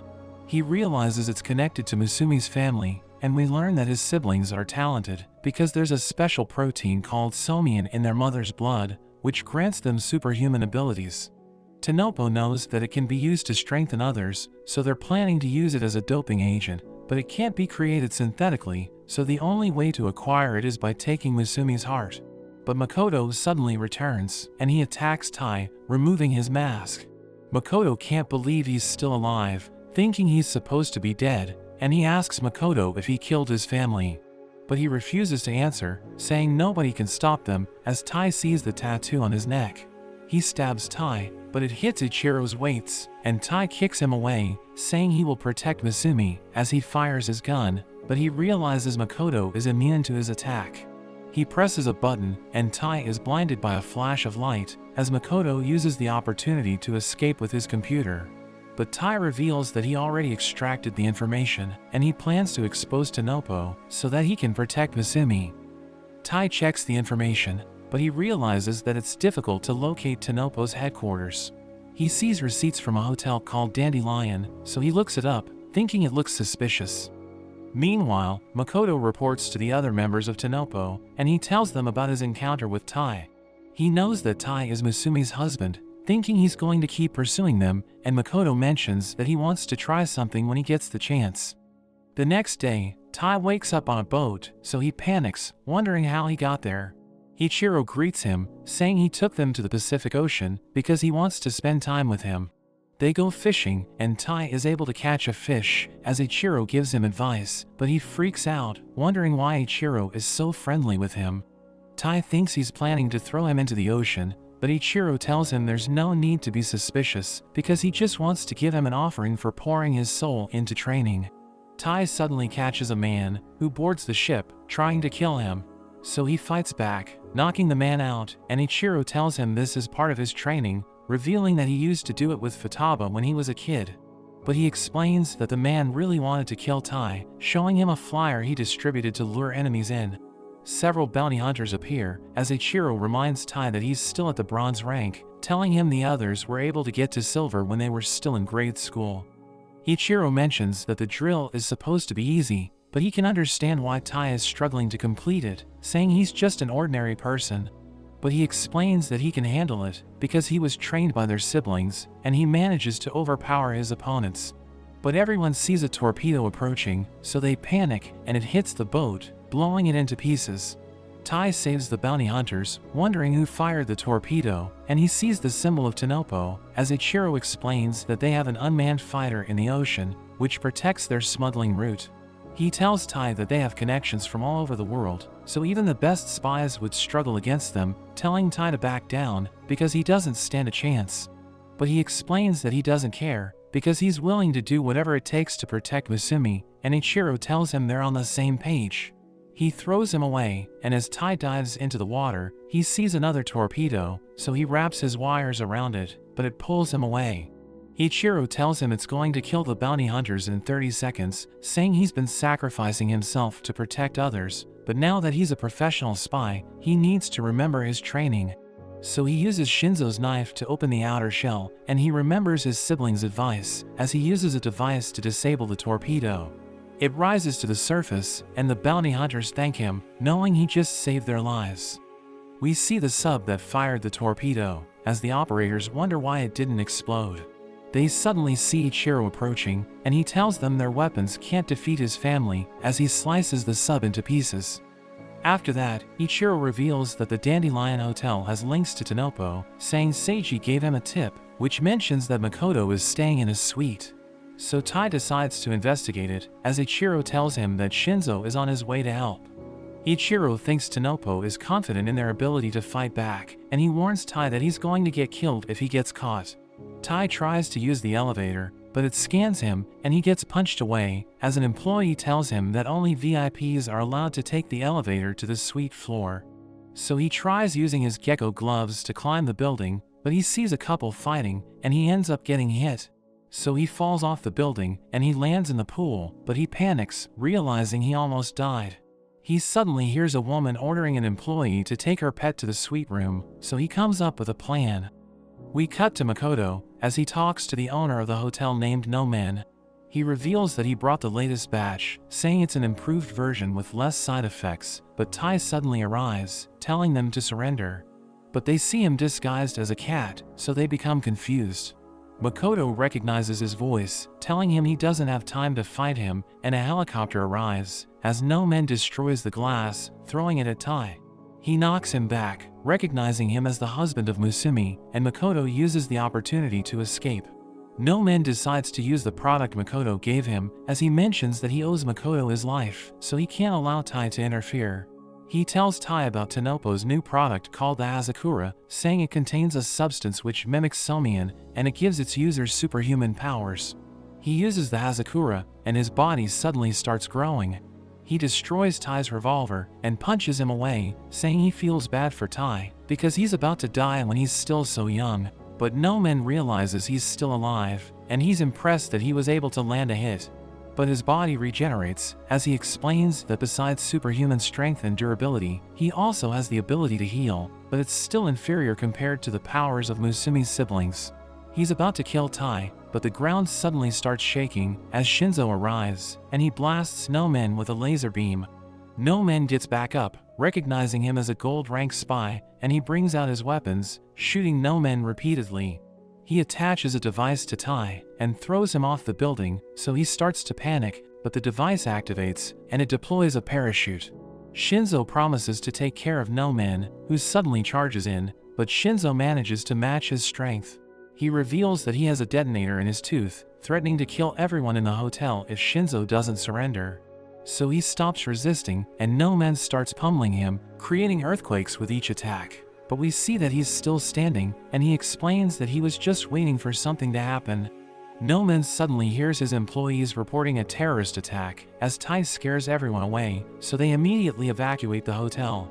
No Man's employee reports that everyone was able to escape, so Shinzo punches him away, saying the Hazakura will never match the powers of his siblings.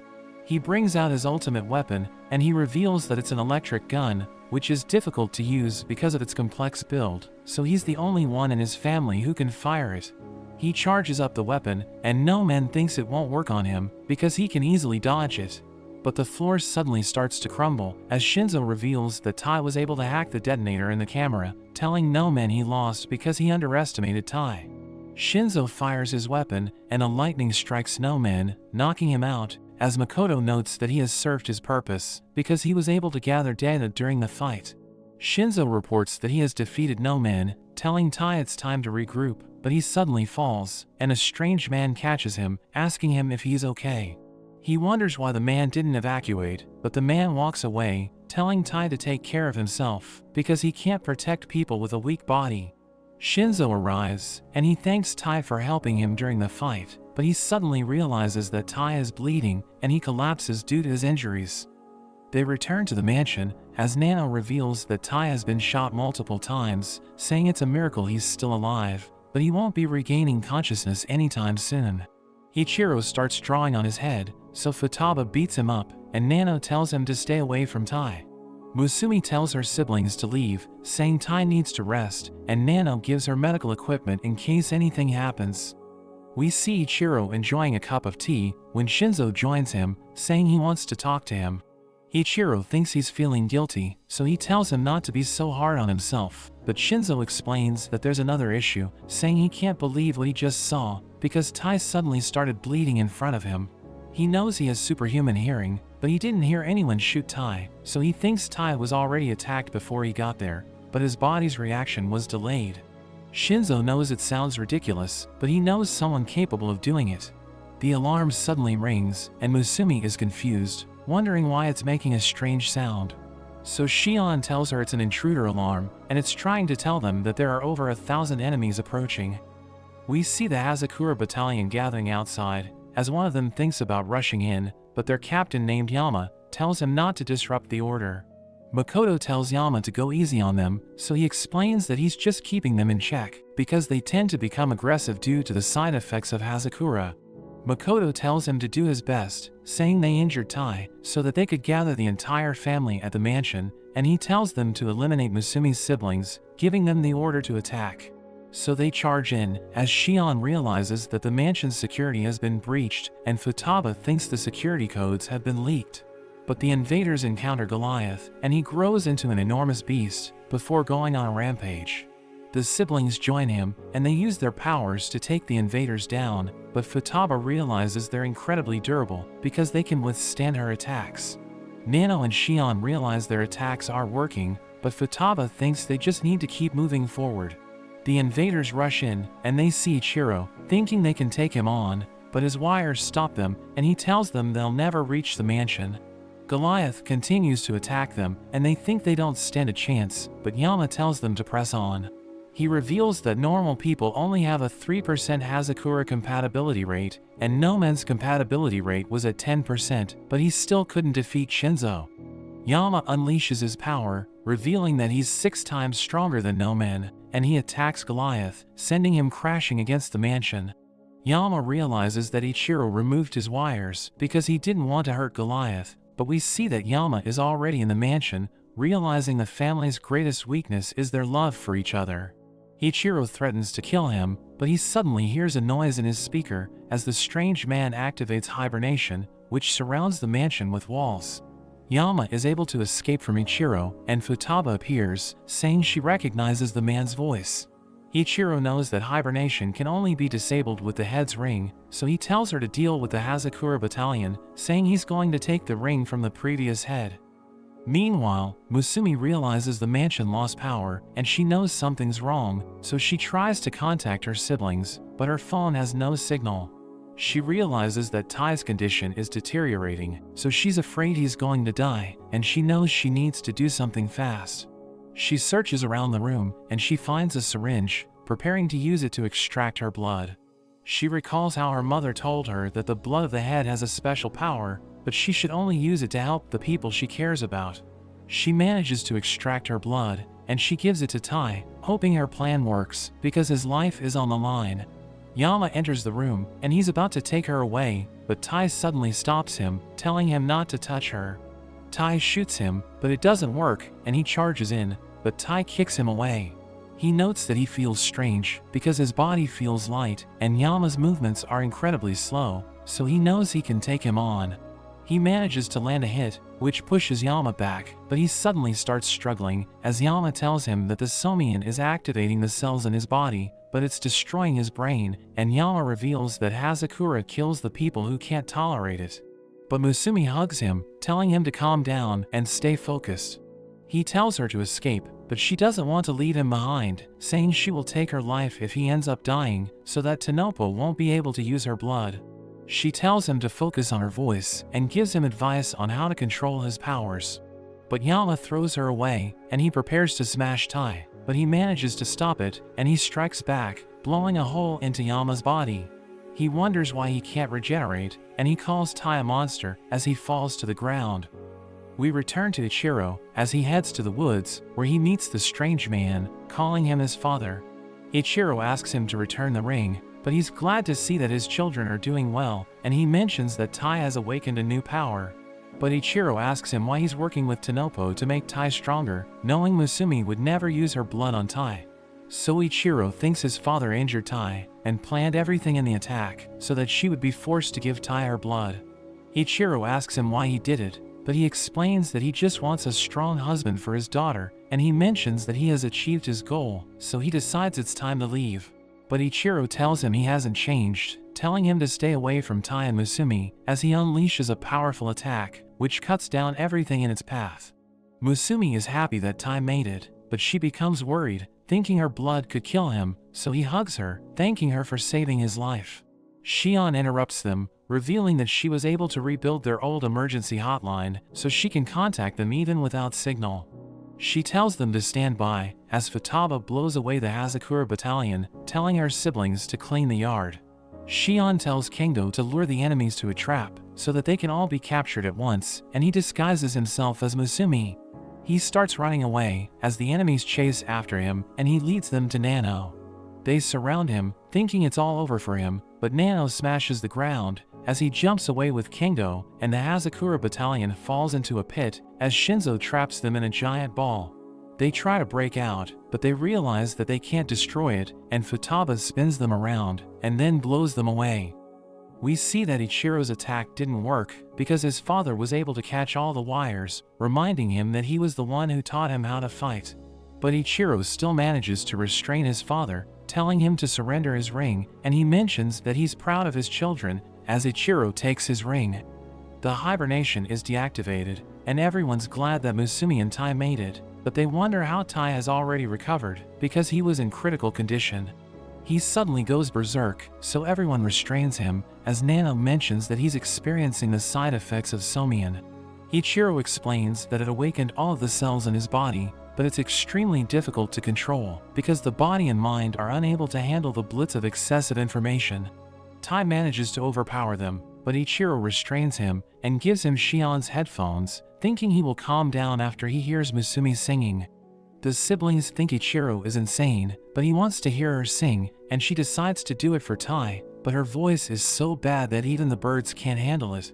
Tai calms down, and he immediately recovers, saying he heard a sound which made him think the world was about to end. Futaba asks Ichiro why he helped Tai, knowing he likes to make him suffer, but he explains that he just did it on a whim. The next day, Tai wakes up, realizing his body still hurts, and he remembers his fight with Yama. He heads to the restroom, and he checks his eye, realizing it still looks different. Nano approaches Musumi, giving her a recipe she can use to help Tai recover, but he wonders if she's going to be okay, telling her it looks dangerous. Tai joins them, saying he was able to get enough sleep, but he still feels pain, so Nano tells him to rest longer, but he explains that he needs to go to school.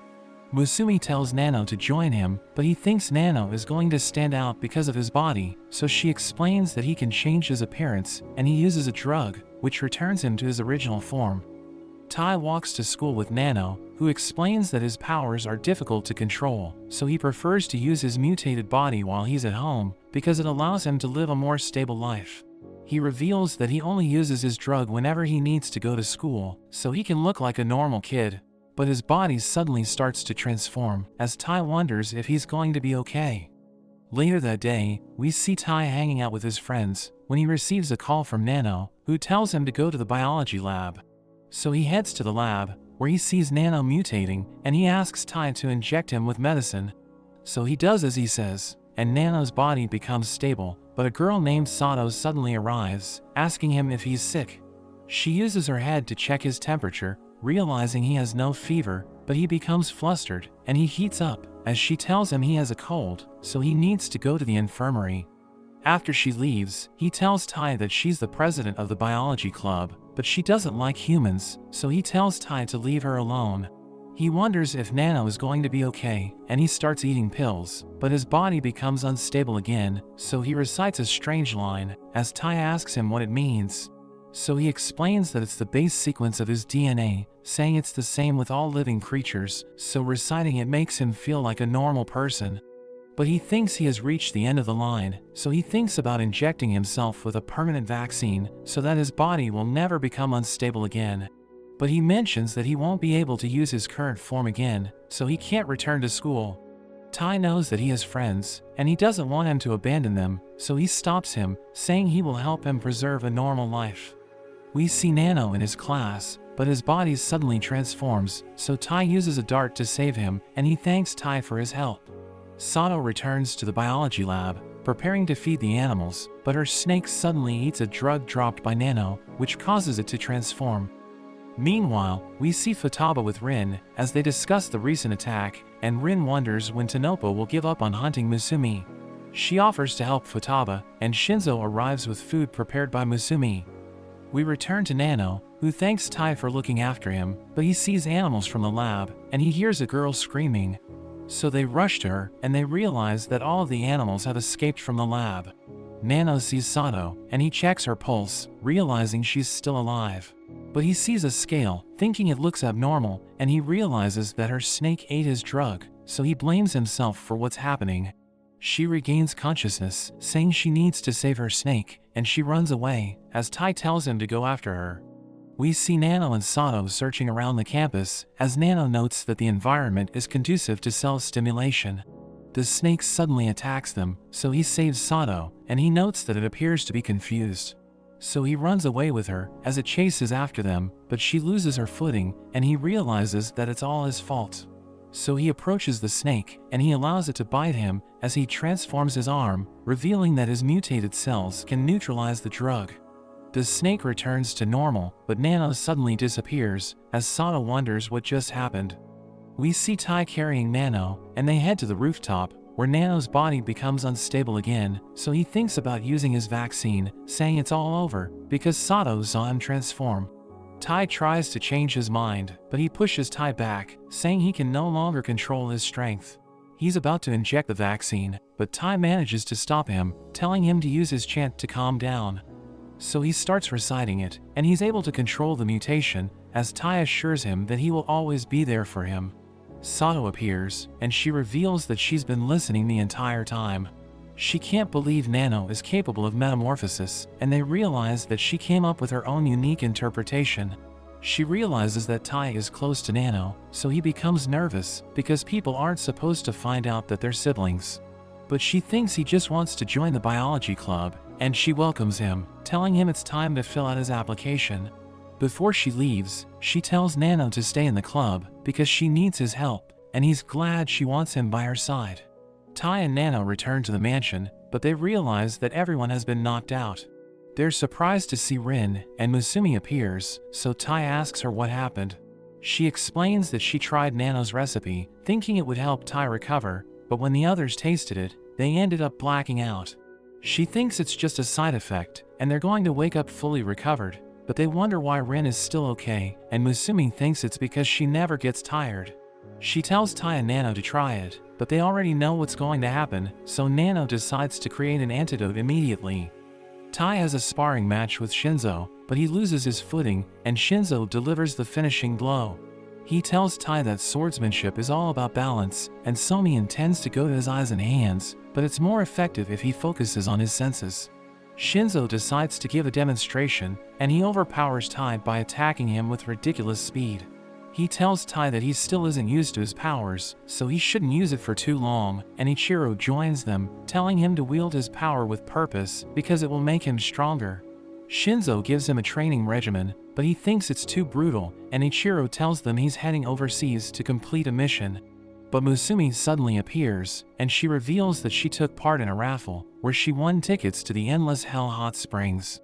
They return to the mansion, where Musumi tells Tai about the hot springs, saying it's a resort for members of the underworld. But they realize that Ichiro is depressed, because he's the only one in the family who can't join them. He tells her he's going to ditch his mission, but Futaba hits him, telling him to fulfill his duties, so he throws a tantrum, saying he needs to protect Musumi from perverts. But she promises to spend time with him next time and wishes him the best of luck, so he decides to be quick with his mission. But before he leaves, he warns Tai not to bathe with her, or else he will kill him. They make their way to the hot springs, as Shion mentions that she knows a shortcut, but Shinzo panics as their car falls into a lake. Tai thinks they're going to die, but she transforms the car into a sub, as she explains that it's impossible to reach the hot springs by normal means. They go through a cave, and they eventually reach their destination, but Tai realizes that it's filled with dangerous people. Futaba tells him not to worry, because the guests aren't allowed to fight each other on the premises, but a man recognizes them, and Shinzo recalls that Ichiro beat him up during one of his missions. The man prepares to fight, but the hostess named Emma stops him, asking him if he forgot about the rules, so he decides to leave. Futaba recognizes her, telling her Ichiro can't join them because he's on a mission, and she introduces Tai as Musumi's husband. Emma shows them their rooms, and Shinzo and Kengo rush in, as Nano explains that fighting over the chairs by the window is a family tradition. Nano asks Shinzo if he can take the spot, and Shinzo can't resist his cuteness, so he allows Nano to sit as long as he likes. Kengo calls Shinzo a loser, and Tai mentions that he remembers his little brother, who enjoyed sitting by the window, so the brothers start crying as they tell him to take a seat. We cut to Musumi, as Futaba asks her if she's going to tell Tai something important, so she realizes that Futaba was onto her. She thinks this is the right moment, and she tells her not to worry, because she believes Tai will accept it. Everyone gathers at the banquet hall, where the siblings enjoy their meals, but the man blames them for destroying his organization, and he pours his beer on Futaba. But she suddenly starts laughing, saying it tastes great, and she throws the man around, as her siblings realize she's drunk, so Tai escapes with Musumi, as the others try to stop her. Tai takes Musumi to her room, as she tells him they have a private bath, and she invites him to join her. We see Emma escorting Ichiro to the banquet hall, as he reveals that he has already completed his mission, because he wants to protect Musumi. But as they reach the hall, they realize that everyone's fighting, and the siblings are surprised to see Ichiro. Tai joins Musumi in the private bath, as she reminds him that they're already married, so he shouldn't be embarrassed. She reveals that she used to bathe with her brothers when she was little, and they hear a commotion, as they realize that Futaba is still on a rampage. He explains that he's enjoying the moment, but she mentions that she needs to tell him something, as she stands up, so he becomes flustered. But he realizes that she has a scar on her chest, as she reveals that she was abducted by Tanopo, and they almost removed her heart, because they know it's filled with somian. They wanted to use it to produce thousands of superhumans, but she knows that it would cause suffering, because the body needs to be weakened before it can adapt to her blood. This explains how Tai was able to gain his powers without any major side effects, and she tells him she was out of options, so she was forced to give him her blood. But she knows that her father set everything up, because he wanted Tai to acquire the family's powers. She recalls that he promised to save her mother, but she doesn't know why he's been acting strange, thinking everything about him is a mystery. Tai thinks they should meet him so that they can understand him better, but Shinzo suddenly crashes into the pool, and he tells them to run, as Ichiro arrives, threatening to kill Tai. But Futaba saves him, saying she's finally sobering up, and Ichiro challenges her to a pillow fight. But everyone suddenly surrounds him, and they gang up on him, but he manages to stop them. Shion uses her minigun, and she fires countless pillows, but he slices through them, and Kengo transforms into Musumi, so Ichiro becomes distracted. He restrains Ichiro, as everyone charges in, attacking him with their pillows. The next day, we see that they were able to defeat Ichiro, so they celebrate, thinking their victory will go down in history.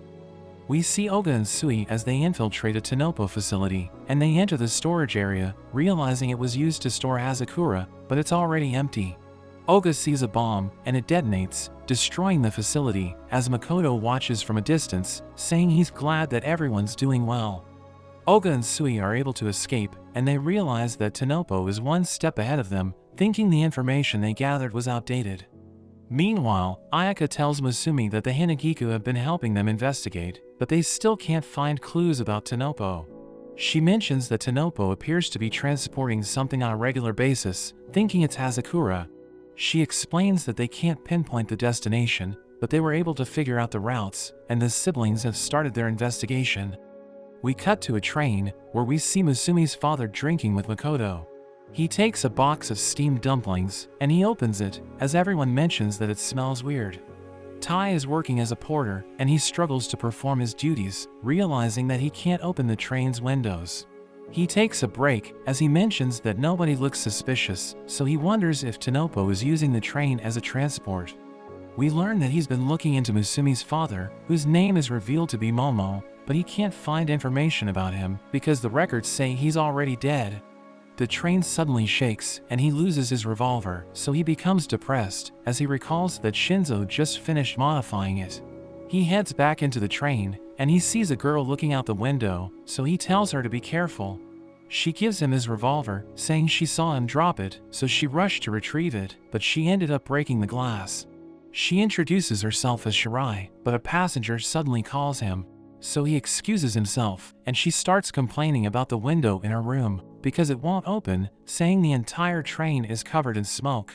He realizes that something's wrong, because smoke isn't coming out of the train, and the passengers appear to be disoriented, so he thinks the train has been modified. He checks the air quality, and he realizes that the entire train is filled with poison gas. He heads to the dining area, and he uses his revolver to destroy the windows, so everyone runs away, as he notes that the air quality has improved.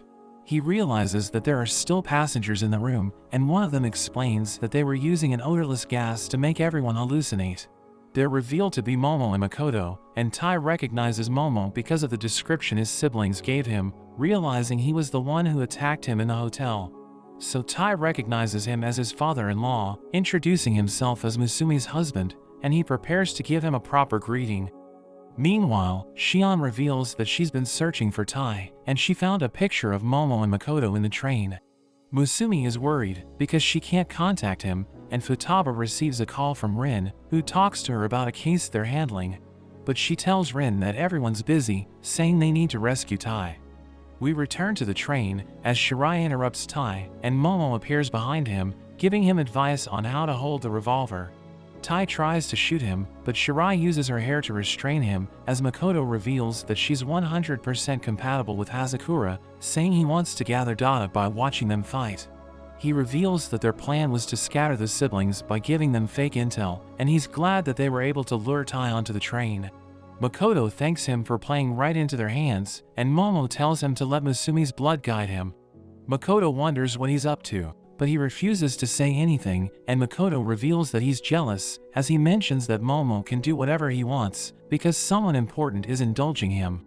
Shirai helps them escape, and she tries to crush Tai, but he activates his powers, and he manages to break free. He charges in, avoiding her attacks, but she manages to grab him, and she throws him away. She reveals that her hair contains a catalyst that acts like somian, and it allows her to move the fibers of her hair at a 100% load factor. She thinks he doesn't stand a chance, because he lacks fighting experience, and she mentions that Hazakura grants power to anyone who desires it. She explains that she acquired her powers 10 years ago, revealing that her health was declining, and Hazakura changed her life. But she reveals that it comes at a price, saying a human body can only tolerate Hazakura at a 100% load for 10 years, and she knows that she's going to suffer a painful death when her body reaches its limit. Tai asks her why she went that far, so she explains that it's because of her strong desire to live, saying Tanopo helps people by giving strength to those who desire it, and she's willing to do anything to help them reach their goal. She tells him he needs to stop the train, or Tanopo is going to swallow up everything, and she attacks him, but he manages to close the distance, and he throws her away. He charges up his revolver, but she uses her hair to defend herself, and she pushes him back, telling him her hair blocks electricity. So he decides to change his fighting style, and he transforms his revolver into a sword, thinking he needs to defeat her to protect Musumi. She attacks him, but he rushes forward, slicing through her hair, and he prepares to stun her using his weapon. But she manages to push him back, telling him it doesn't matter if he cuts off her hair, because it will keep growing back.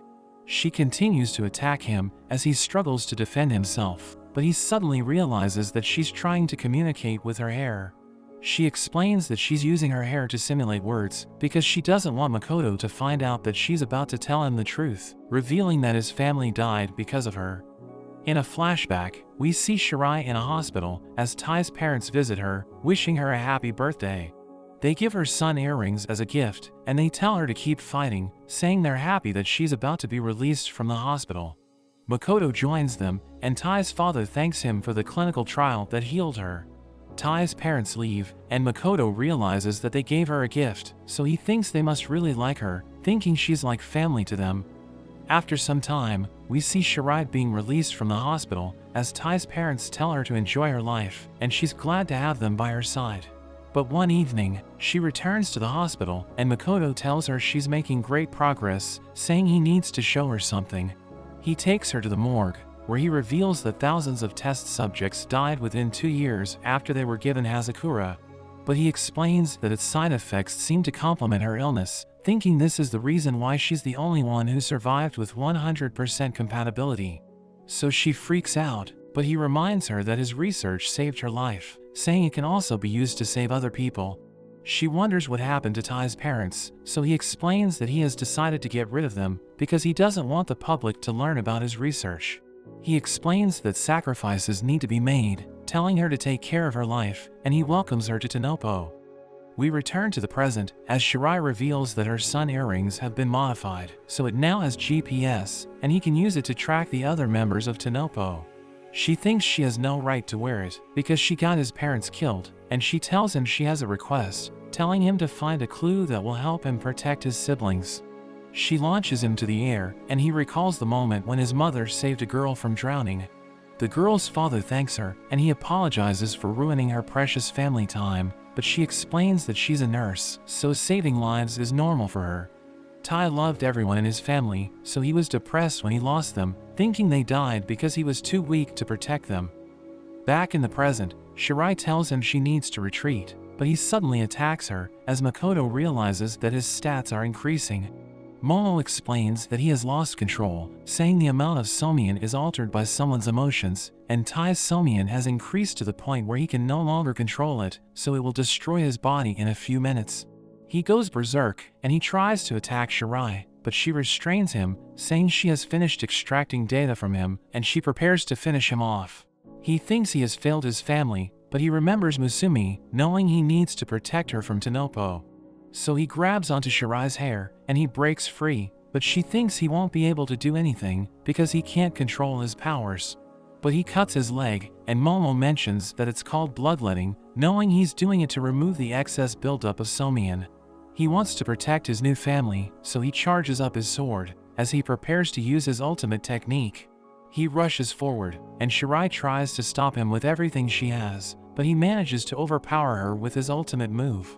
She loses her earrings, thinking she has lost everything, as she recalls that Tai's parents used to take care of her, but she had to sacrifice them because of her desire to live. She's about to fall, but Tai catches her, and he returns one of her earrings, saying his parents used to talk about her. He explains that he doesn't blame her for their deaths, because Tanopo was just using her, and he thanks her for holding onto her earrings, saying she's helping him protect his new family. She passes away, and Tai decides to stop the train, but he suddenly gets attacked, as a girl named Aya appears. A man named Mizuki arrives, telling her she should have aimed for the head, and he reveals that Makoto sent them to retrieve Shirai's body. He starts strangling Tai, telling him he's no longer needed, but Futaba and Rin suddenly appear to save him, so Aya rushes to attack them, but Rin blows her away. Mizuki catches her, telling her to focus on their mission, as he mentions that Futaba and Rin are experts in hand-to-hand combat, but he thinks they're no match for his powers, as he uses his poison gas. But Rin throws Futaba with ridiculous force, and she cuts through the poison, before destroying the train with her bare hands. They're able to rescue Tai, as Mizuki escapes with Shirai, and he takes her to Makoto, who tells them they did a great job. Aya thinks Shirai must have suffered a painful death, but Mizuki tells her to look at Shirai's face, saying she appears to be at peace. Rin thinks they weren't able to obtain intel about Tanopo, but Futaba disagrees, saying she believes in Tai, so she thinks he got what he came for. We see the siblings in the mansion, as Rin tells them that Tanopo's hideout has been discovered, saying it's on Skeleton Island. She reveals that they were able to find it because of Shirai's earring, and she knows that there's a massive stockpile of Hazakura on the island, so she thinks Tanopo is up to something. She suggests attacking the hideout after a week, and the siblings decide to work with her, knowing they need allies to defeat Tanopo. After that, Tai thinks about his fight with Shirai, realizing he still has much to learn, and Ban suddenly appears, telling him he's there to train him. They head to the training area, as Ban reveals that he used to train there with Momo, thinking Tai would have gotten along with him. Ban wants Tai to get stronger, and he demonstrates his powers, telling Tai that he still has much to learn about Somian, because he's just using it to enhance his physical strength. Ban reveals that it can also be used to control the speed and weight of a bullet, and he explains that Momo used this technique against Tai, saying Momo's bullets are incredibly fast. So he wants Tai to get used to countering bullets, and he suddenly shoots him, but Tai realizes that he isn't injured, as Ban explains that he dialed down the bullet's force so that it won't kill him. He continues to shoot Tai, telling him to use his sword to stop the bullets, so he decides to try it, but he ends up getting hit. Ban tells him he'll be training him for a week, so that Tai can get used to his powers, and he's determined to make progress, so Ban decides not to go easy on him. Meanwhile, Ichiro teaches Rin and Seiji how to use his weapon, but Rin ends up cutting her bandages, and we see that she has the symbol of Tanopo. We learn that they kidnapped her and experimented on her body, so she wants to get revenge by wiping them out, saying this is the reason why she founded Hanagiku. Nano sees the same symbol on Oga and Sui, as they explain that they were also test subjects, revealing that Rin rescued them from Tanopo, but many of their companions ended up dying because of the long-term effects of Hazakura. Nano mentions that he has finished analyzing their blood, and he thinks he might be able to fix the damage Hazakura inflicted on their bodies. He thanks them for participating in his research, and Sui reminds him that he once tried to kill him, but Nano mentions that he doesn't mind, saying he won't die that easily. Shion investigates Tanopo, as Kingo visits a man named Hatoda, who reveals that he's working on a new project for Kingo. Shinzo cries as he works on a new weapon, as he reveals that his parents gave him the blueprints, but they weren't able to finish it. Ayaka tells him not to push himself too hard, telling him to take a break, and she gives him his favorite sweets to cheer him up. We see Futaba with Sakiyo, as countless men try to take her down, but as she prepares tea, she creates a whirlwind which blows them away.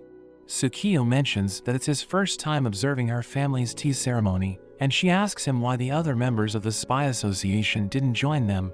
So he explains that the gold rank members are busy, but he offers to help her, saying he wants to work with Tai. We see Tai in terrible condition, so Masumi becomes worried, and Ban mentions that they aren't making progress, so he decides to change his teaching method. He knows that Tai hasn't fully awakened his powers, so he decides to tell him about the blooming state, which is when Somian brings out the body's full potential.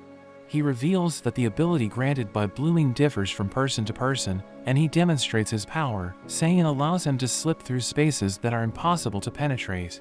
He adds that he can use it with a gun, and he shoots the ground, causing water to burst out, as he reveals that he infused the bullet with his power, so it was able to reach the water beneath the mansion.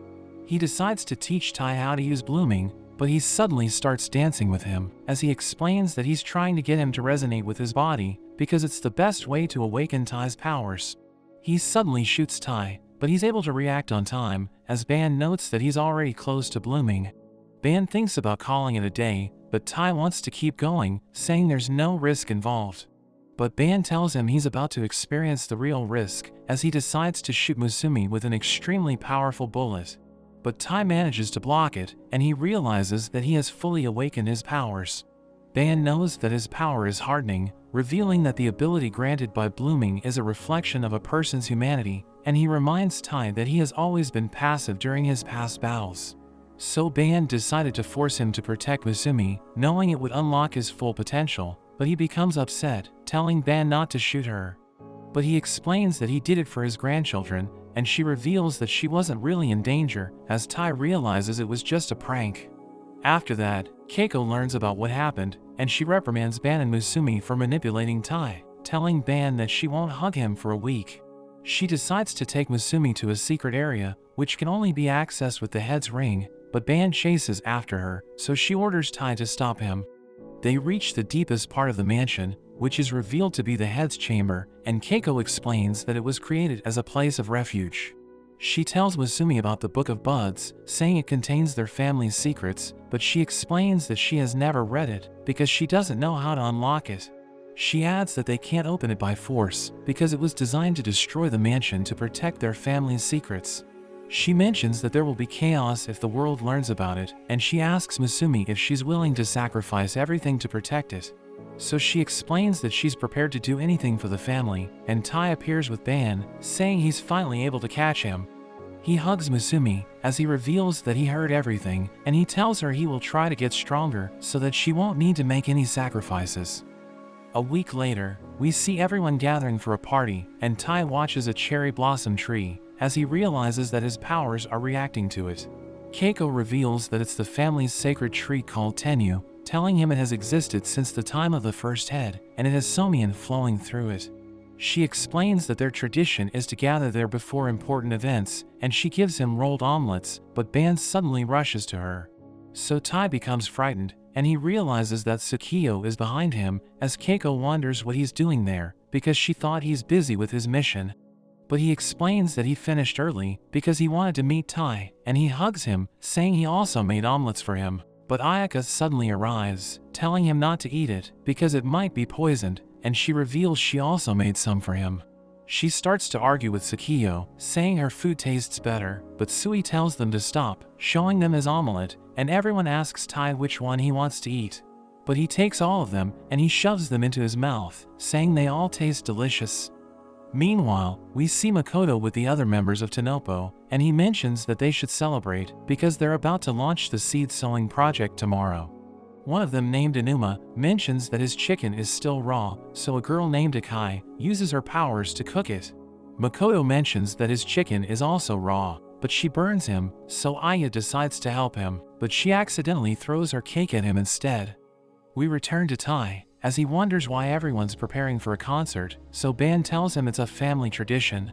Shion starts performing, and we see that she has formed a band with Musumi and Keiko.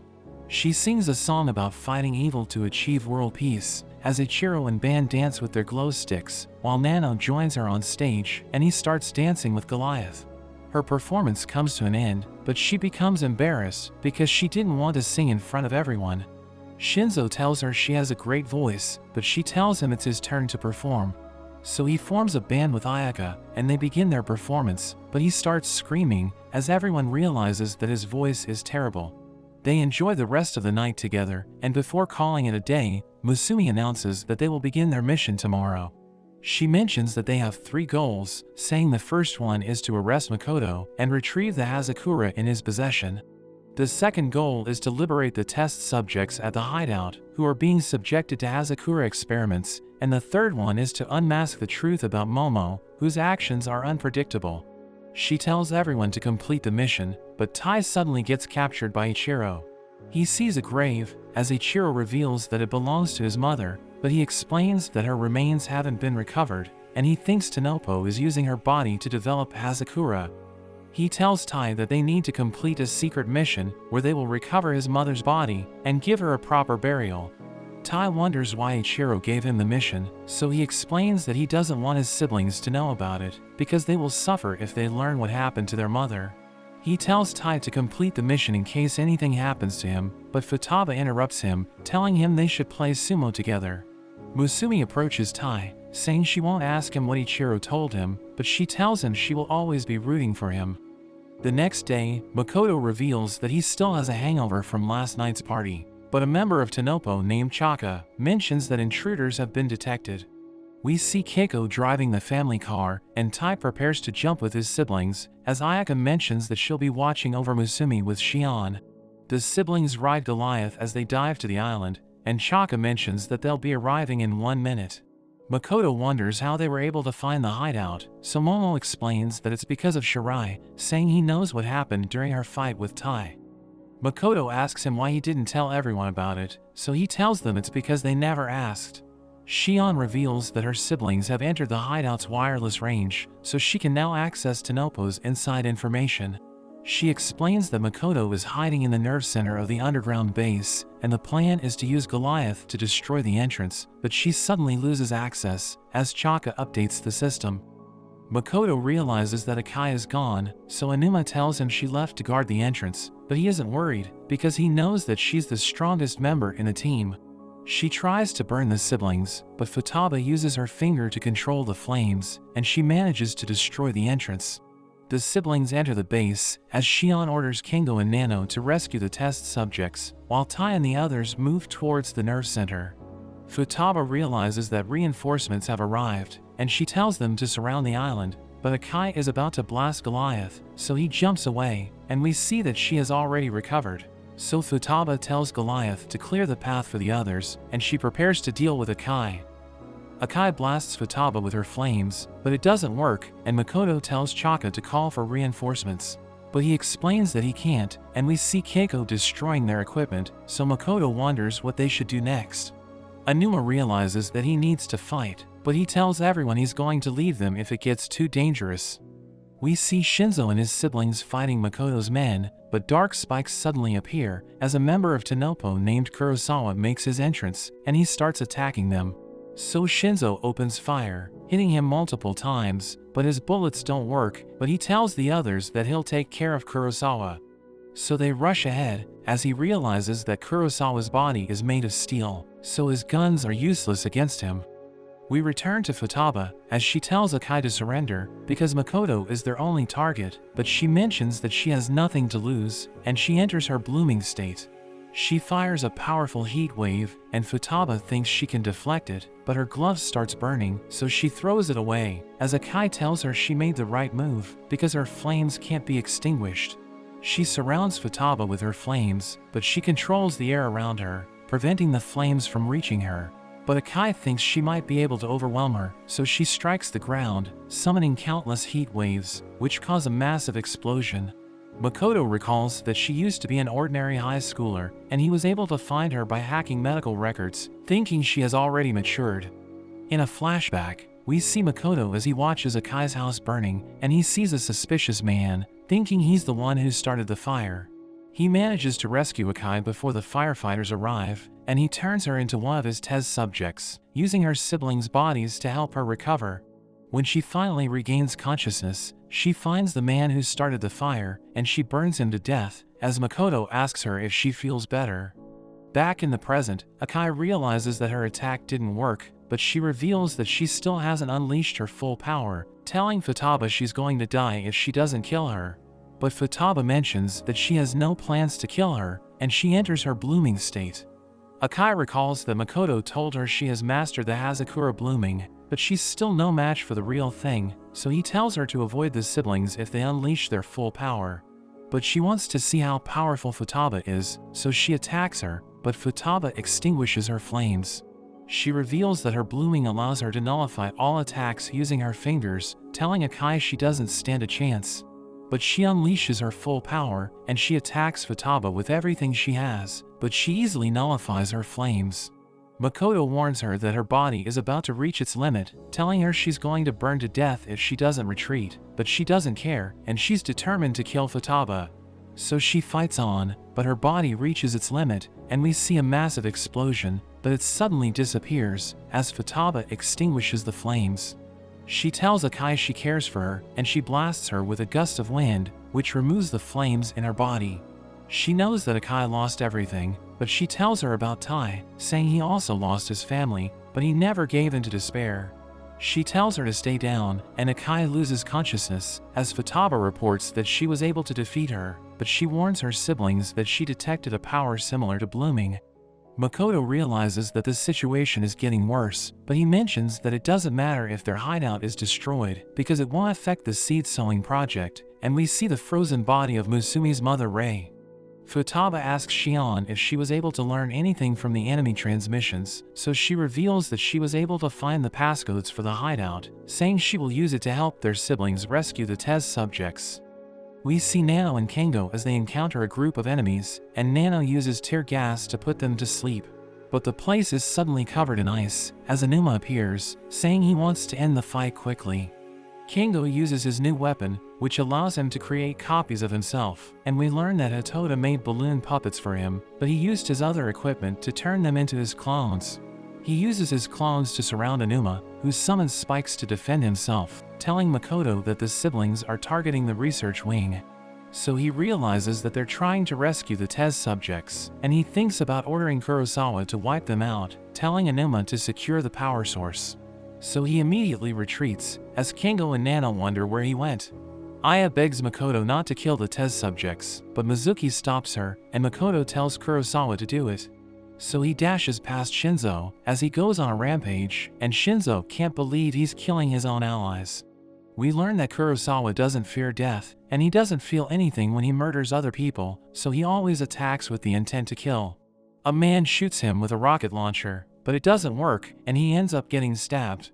Shinzo attacks him with his new weapon, as he realizes that Kurosawa is using an organic alloy, which allows him to change the shape of his body.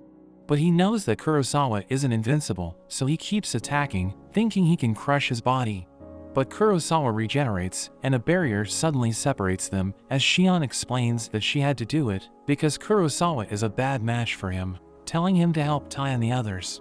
But he explains that he wants to defeat Kurosawa, saying he will activate his blooming if he has to. She reminds him that he hasn't done it in years, but he's determined to stop Kurosawa, and Ayaka cheers for him, because she knows that he has already made up his mind. She reveals that he was able to create a formless alloy, which is extremely difficult to use, but she thinks it's the perfect weapon for him. Shinzo smashes Kurosawa's body and cuts him into pieces, but his body regenerates, and he covers the area with his alloy, attacking Shinzo from all sides, as he uses a shield to defend himself, but he ends up getting hit. In a flashback, we see Shinzo as he awakens his blooming for the first time, but he gets traumatized, because he realized that his power is hard to control.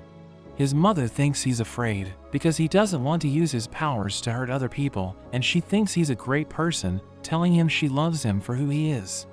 Back in the present, Shinzo stabs the ground, destroying Kurosawa's alloy, and he begs him not to die, as he activates his blooming.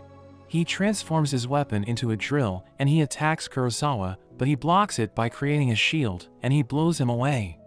But he realizes that he can't regenerate, and Shinzo explains that he knows the weakness of his alloy, saying it can't repair his body if his cells are destroyed.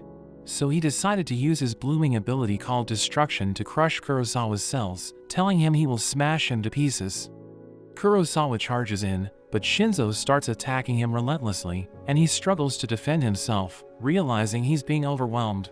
But he sees an opening, and he manages to land a hit, but Shinzo thanks Kurosawa for helping him lose blood, and he delivers the finishing blow. He explains that he was about to lose control, saying he didn't want to kill Kurosawa, so he's glad that he lost enough blood to help him manage his blooming. He reports that he was able to secure the route, but he sees a group of enemies approaching, so he prepares to fight them, but their heads suddenly explode. We learn that Makoto wanted to minimize the risk of data leaks, so he decided to get rid of his men, and he activated their self-destruction chips. Chaka thinks it was unnecessary, but Makoto tells him it's okay, saying they just need to make sure their plan succeeds. The siblings are confused, wondering why their enemies exploded, and Shion realizes what Makoto is up to. So she tells the others that he doesn't care about the hideout or his test subjects, because he's willing to sacrifice everything for his plan. She reveals that she was able to discover a file about the seed sowing project, and she mentions that there are 2,000 tons of Hazakura at the deepest part of the hideout, saying it's enough to affect billions of people. She adds that the storage vault is covered with explosives, which are set to explode when the containers reach its full capacity. When that happens, the Hazakura will be released into the ocean, and it will spread to the coastal cities, where it will destroy the lives of countless people. Shion reveals that they have 30 minutes before the explosion, and she decides to hack into the detonation system using her brain waves. But she encounters an error, and she realizes that her hacking system's output is dropping. Chaka knows that she's using the power sources in the hideout to hack the system, so he ordered Anima to shut them down, and she realizes that she's about to lose power, so she starts to panic. But Kingo suddenly activates a power source, and Anima stabs him, but he realizes that it was just a clone. Kingo's clones rush to activate the power sources, and he tells Xian to focus on dealing with the detonation system, but she thinks his plan won't work because he's going to run out of clones. But he tells her not to worry, and he reminds her that she never puts herself at risk while her siblings are fighting, telling her she's a shut-in, so she doesn't always see them. But he tells her they care about her, and they want to enjoy the action with her. So she decides to go with his plan, telling him where to find the power sources, and she turns off the lights, thinking it will throw their enemies off, but Anuma continues to pursue him, and Kingo wonders how he can see him. We learn that he has activated his blooming, and Chaka is giving him instructions, telling him where to find Kingo's clones, as he uses his eyes to freeze them. Kingo realizes he's running out of clones, so Xian becomes worried, and Chaka thinks they're losing because they underestimated him. We learn that Chaka was confined in an institution when Makoto found him, and everyone neglected him because he couldn't communicate with others. But Makoto knew that he had a brilliant mind, so he asked him if he wanted to join Tanopo. Chaka thinks he has the advantage, so he tells Xian to give up, saying she'll never understand him, but she explains that she already does, telling him they think alike, because they're both shut-ins. We see that Anuma is caught up to Kingo, and he's about to kill him, but Kingo suddenly covers the area with smoke, and he activates a power source. Chaka asks Anuma what's happening, but he doesn't know who he's talking to, because there are now more Anumas waiting for his orders. The real Anuma is confused, because he hears Chaka giving him ridiculous commands, and Chaka realizes that Xian is jamming the transmissions with his voice. We learn that Kingo disguised his dolls as Anuma during the blackout, and Xian was able to hack into Chaka's channel as Kingo flooded him with fake messages. Xian tells him he's going to lose because he can't communicate with the real Anuma, and Kingo manages to activate all of the power sources, so she enters her blooming state, telling him it's time to make their move. So he activates his blooming, and he approaches Anuma, revealing that his power improves his ability to empathize with the person he's looking at. He copies Anuma's eyes, telling him his real name is Ryo, and he's wearing a jacket given to him by his grandmother Hako. Kingo mentions that his parents abandoned him, so he ended up living in an alley, and he can't believe Kingo knows everything about him. In a flashback, we see Anuma with Hako, as he steals her food, so she becomes upset, telling him to leave her territory. But he mentions that her days are numbered, and he tells her he likes the spot, because it has warm air coming from inside the building, so he thinks she should leave it for him instead. But one day, it starts snowing, and he realizes that she's gone, thinking he's about to freeze to death. He passes out, but he later wakes up, realizing she gave him her jacket so that he could survive, but she ended up freezing to death. Back in the present, Kingo knows that Makoto eventually found Anuma in the alley, and he tries to shut him up. But Kingo explains that blooming weakens when the soul wavers, and he reminds Anuma that Hako saved his life, telling him he can't stay frozen with guilt forever. So he loses his will to fight, and Chaka feels like he's being watched, as Xian reveals that her blooming allows her to gain full control of the hideout system, telling him it's all over for him. She makes the system self-destruct, and he gets caught in the explosion, as she tells her siblings that she has finally broken through the defense system. Tai and Ichiro arrive at the deepest part of the hideout, and they see Makoto, who tries to provoke Tai, but Ichiro knows that it's a trap, saying the hideout will explode if Makoto takes damage. But he explains that he's willing to sacrifice everything for his project, and he tells them Nano is going to die if they don't do anything. We see Nano helping the test subjects escape, but Aya suddenly attacks him, and Mizuki appears, as he explains that the test subjects won't be able to escape because he has already filled the passageway with sleeping gas. He realizes that it doesn't work on Nano, but he thinks it doesn't matter because Aya is strong enough to take him on. Nano begs them to stop, telling them they have no reason to fight for Makoto because he can help them regain a body that doesn't rely on Hazakura, and he promises to help them become a part of society again. But Mizuki explains that they have no society to return to, and he reveals that his family died after a mysterious disease spread in his town. He knows that it was caused by a chemical plant that contaminated the soil, so he joined the town as they sued the owners of the building. But they were backed by the government, so the case was unsuccessful, and the media reported that the town was playing victim because they wanted money. So Mizuki fell into despair, and he was about to die because of the disease, but Makoto saved him when he decided to use his body for research. Mizuki tells Nano he can never save them, and he prepares to finish him off with his poison. Tai hears him screaming, and Makoto continues to provoke him, telling him Nano is going to die if he doesn't make a move, but he mentions that he isn't the only one Makoto is fighting. Oga and Sui suddenly appear to save Nano, and we see Seiji fighting the enemies, as he reveals that the police have arrived with the Hanagiku and Spy Association. Aya starts fighting Oga and Sui, as she mentions that Makoto isn't perfect, but she doesn't want them to take away her home. Nano decides to use his blooming, and he returns to his original form, as there are orbs that form around him. Mizuki realizes that they're absorbing his poison, and Nano explains that they're crystallized cells of Somian, saying they can counteract any poison they come into contact with. He reveals that he saw the list of test subjects, and he thinks Makoto ruined their lives because they could have adapted to their environment instead of relying on Hazakura. He uses his ability to detoxify Mizuki, removing the poison in his body, but Aya suddenly collapses while she's fighting Oga and Sui. So Nano rushes to her, and he realizes that she can't control the Hazakura in her body.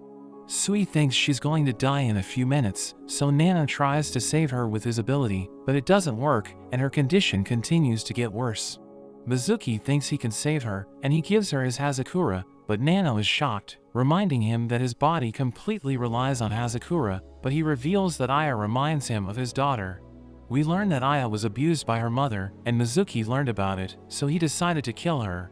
Aya was raised with the other test subjects, and Makoto realized she's doing well, but one of the kids wasn't responding well to Hazakura, so he decided to get rid of him. Mizuki knows that Makoto is dangerous, so he protected Aya when she tried to stop him, but he knows that she was frightened when he grabbed her head.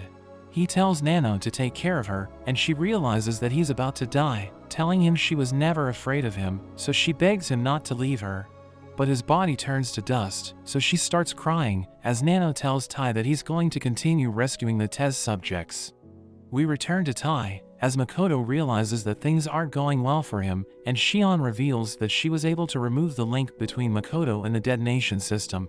So Tai shoots him with his pistol, but he's still standing, and he's about to activate a switch, so Ichiro slices him into pieces.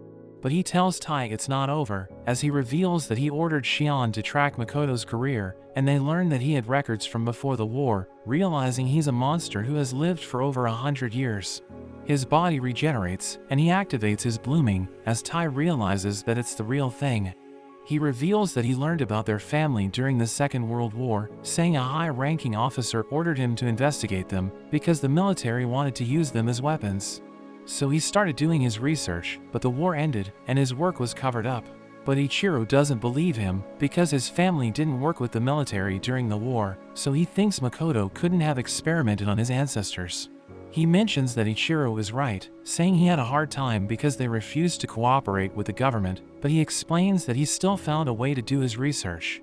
He mentions that the world isn't fair, because the weak are no match for the powerful members of society. So he decided to make Hazakura, saying it equally grants power to everyone. He removes his finger, and it turns into an enormous monster, as he reveals that his blooming ability is called regeneration, saying it allows him to store the DNA of his test subjects, and regenerate them into a hideous creature. He knows that Chaka has been defeated, so he decides to activate the detonation system manually, and Tai tries to stop him, but the monster gets in the way. Ichiro defends him, and he tries to kill the monster, but his attack doesn't work. He wraps his wires around Tai, who charges in, dodging the monster's attacks, and he manages to get close to it, so the monster tries to crush him, but we see that Ichiro was able to pull him back, and he launches him with ridiculous force, blowing a hole through the monster, and he tells Tai to stop Makoto, saying he will catch up to him after he defeats the monster. Tai reports that he's about to reach the deepest chamber, and Shion mentions that she's going to disable the detonation system within the next 5 minutes. She tells him to destroy the containers when the system is disabled, knowing the Hazakura will be neutralized when it's exposed to air. Makoto is about to activate the detonation system, but Tai stops him, telling him to surrender. But he ends up getting stabbed, and Makoto tells him he was able to pierce his vital organs. But he refuses to back down, so Makoto uses his blooming, and his eyes react with Tai, who realizes that he's starting to see visions of the past. We see Makoto in his lab, as he notes that the place is about to be destroyed by the military, because the higher-ups are trying to cover up their war crimes. We learn that he's been experimenting on a woman, who wants his research to succeed, and she mentions that she wants to be reborn as an ordinary person, saying she doesn't like the attention she's getting because of her family. We learn her name is Tsubame, and she's the first head of Musumi's family, but she's willing to sacrifice all of her descendants so that she can live an ordinary life. Tai comes to his senses, but Makoto starts strangling him, and he asks Makoto about the vision he saw. So he explains that their bloomings resonated with each other, saying Tsubame has a special goal, but she needs the blood of her descendants to achieve it. He mentions that technology has advanced, so he thinks he can finally help her achieve her goal, saying he just needs to capture another one of her descendants. But Tai suddenly slices him into pieces, saying there's a lot he doesn't know, but he's certain that Makoto wants to capture Musumi, so he knows that he needs to stop him. But as Makoto regenerates, Tai's body suddenly starts reacting, and Makoto reveals that he injected his blood into Tai when he stabbed him, saying it triggers a severe allergic reaction, which causes him to suffer. He tells him that the seed sowing project is going to improve everyone's lives by making them less dependent on society, and he gives Tai visions of the people who suffered because of Musumi's family, telling him he's also one of their victims, since he lost his family because of them. So he becomes overwhelmed, and he loses consciousness. In a flashback, we see Makoto as the soldiers raid his lab, telling him they're going to surrender Tsubame to their enemies, so that the high-ranking officers won't be prosecuted for their war crimes. The soldiers remind him that his project is top secret, so they're going to burn him along with his research, telling him they need to do it for their country. But he tells them he won't let them have Tsubame, and he sets off an explosion, which kills everyone. He manages to survive, and he realizes that she didn't get hurt because of her powers, telling her she's free to go wherever she wants. She wonders why he risked his life to save her, but he explains that he doesn't have a good reason, saying he grew up on the island, where everyone was killed by the Spanish flu. So he decided to become a doctor, but he ended up with a job where he had to kill people for his research, saying the world is a cruel place. He thinks the world would be better if everyone was like Tsubame, but he realizes he's about to die, so he thinks he'll never see it happen, telling her to escape from the island. But she tells him to join her, as she gives him powers, telling him to show her the future where everyone's just like her. Back in the present, Makoto tells Tai that he formed Tanopa with Tsubame, because he wanted to make their shared vision a reality, telling him they're the same, since he also suffered because of Musumi's family. Tai realizes he's out of strength, but his ring suddenly starts glowing, and Musumi notices it as well, so she tells Tai not to give up. We see Musumi as she tells Tai about the cherry blossom rings, revealing that it allows them to feel each other's heartbeat. She tells him she will send her heartbeat through his ring if she can sense that he's in danger, saying it will awaken her blood inside him. Makoto is about to finish him off, but he suddenly recovers, and he uses his blooming to resist Makoto's attack, as he realizes that Musumi saved him. He tells Makoto they aren't the same, because he wants to have a future with Musumi, and Makoto attacks him, but he uses his sword to fight back, and he destroys the containers, releasing the Hazakura stored inside them.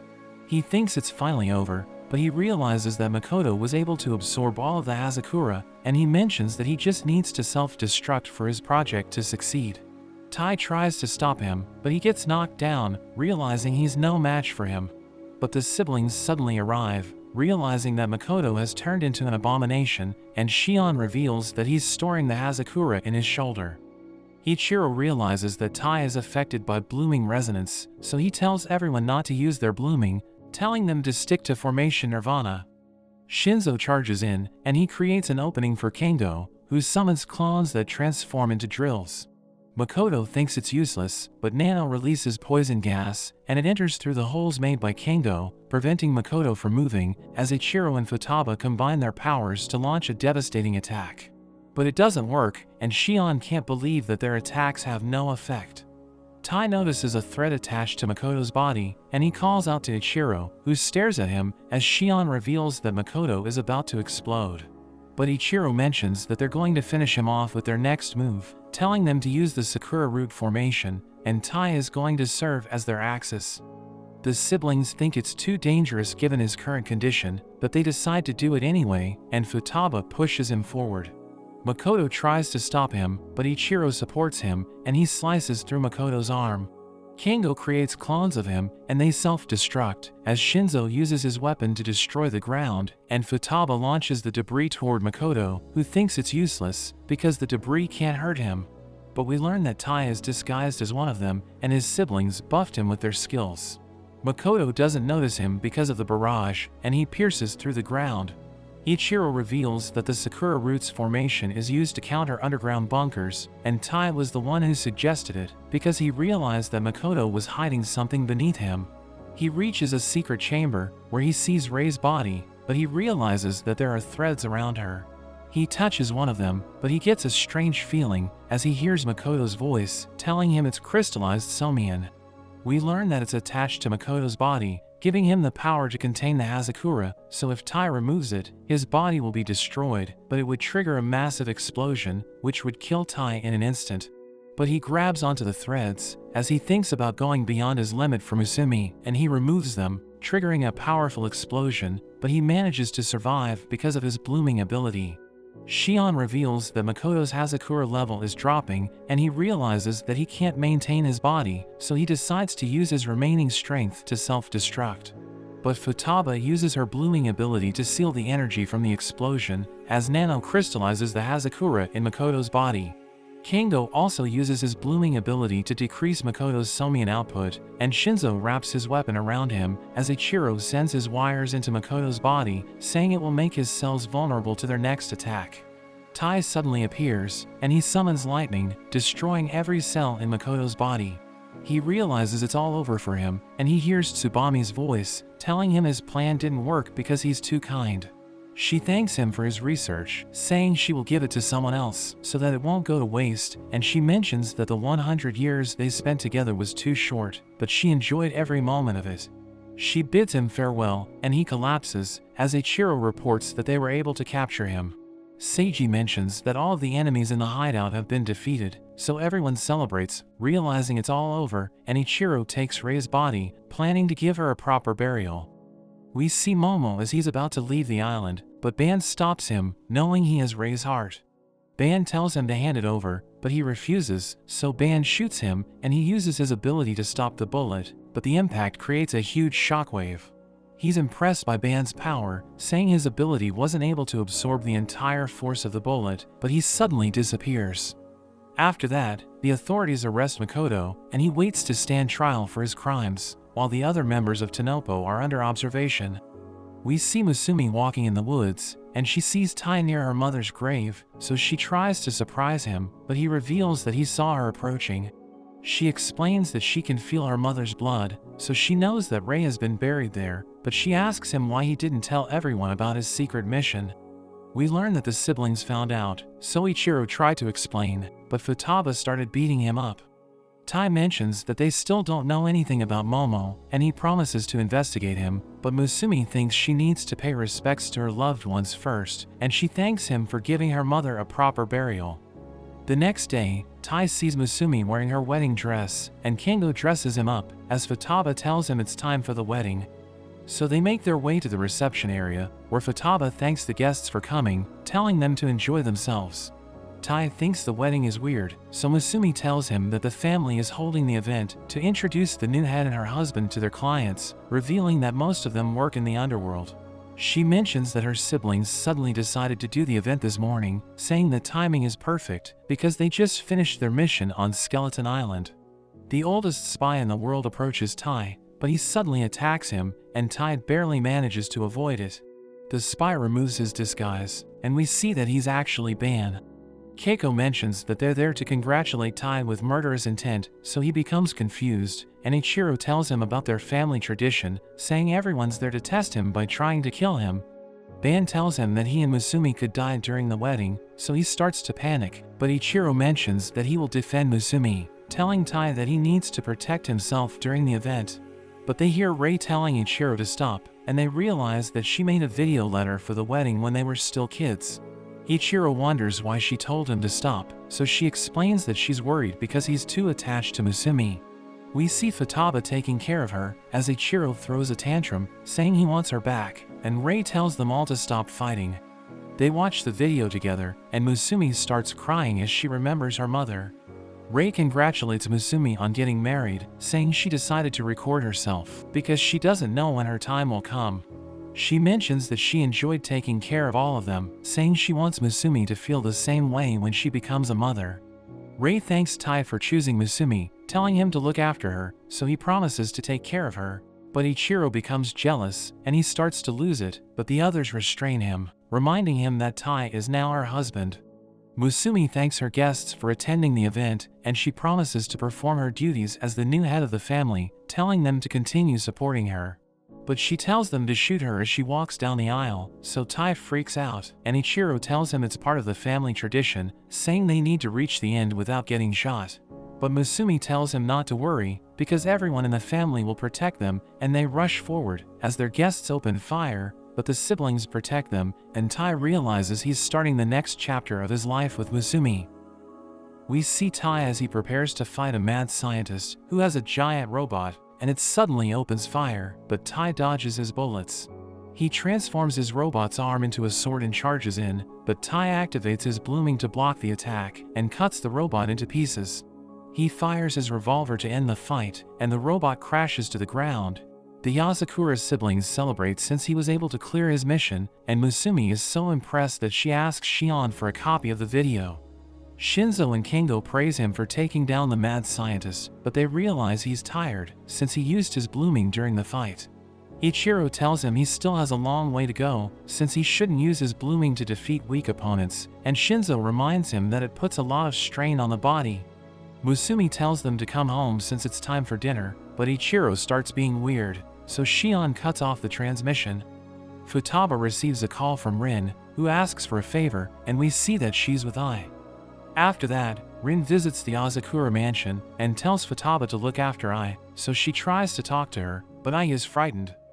Rin explains that she's nervous around people, since Tanopo was a closed-off community, but Futaba tells Rin not to worry, since her family will look after Ai. Rin notices she's sad, so she tells her not to worry, and promises to visit her as much as she can. The next day, Rin returns to visit, and asks Futaba how Ai is doing, so she explains that they can't expect her to change overnight. Rin heads to her room and asks her how she's been, but she realizes that Ai has warmed up to Tai and Musumi, who treat her like their own daughter. Rin can't believe it, and Futaba explains that she was afraid of them at first, but they gained her trust after they spent time with her. Futaba notes that they plan to send her to kindergarten, but Rin wonders why Ichiro isn't there, so Futaba explains that she sent him on a mission since he got on her nerves. Ai tells Rin she's about to go to kindergarten, and Tai and Musumi are proud of her, since they still remember the time when she was a baby.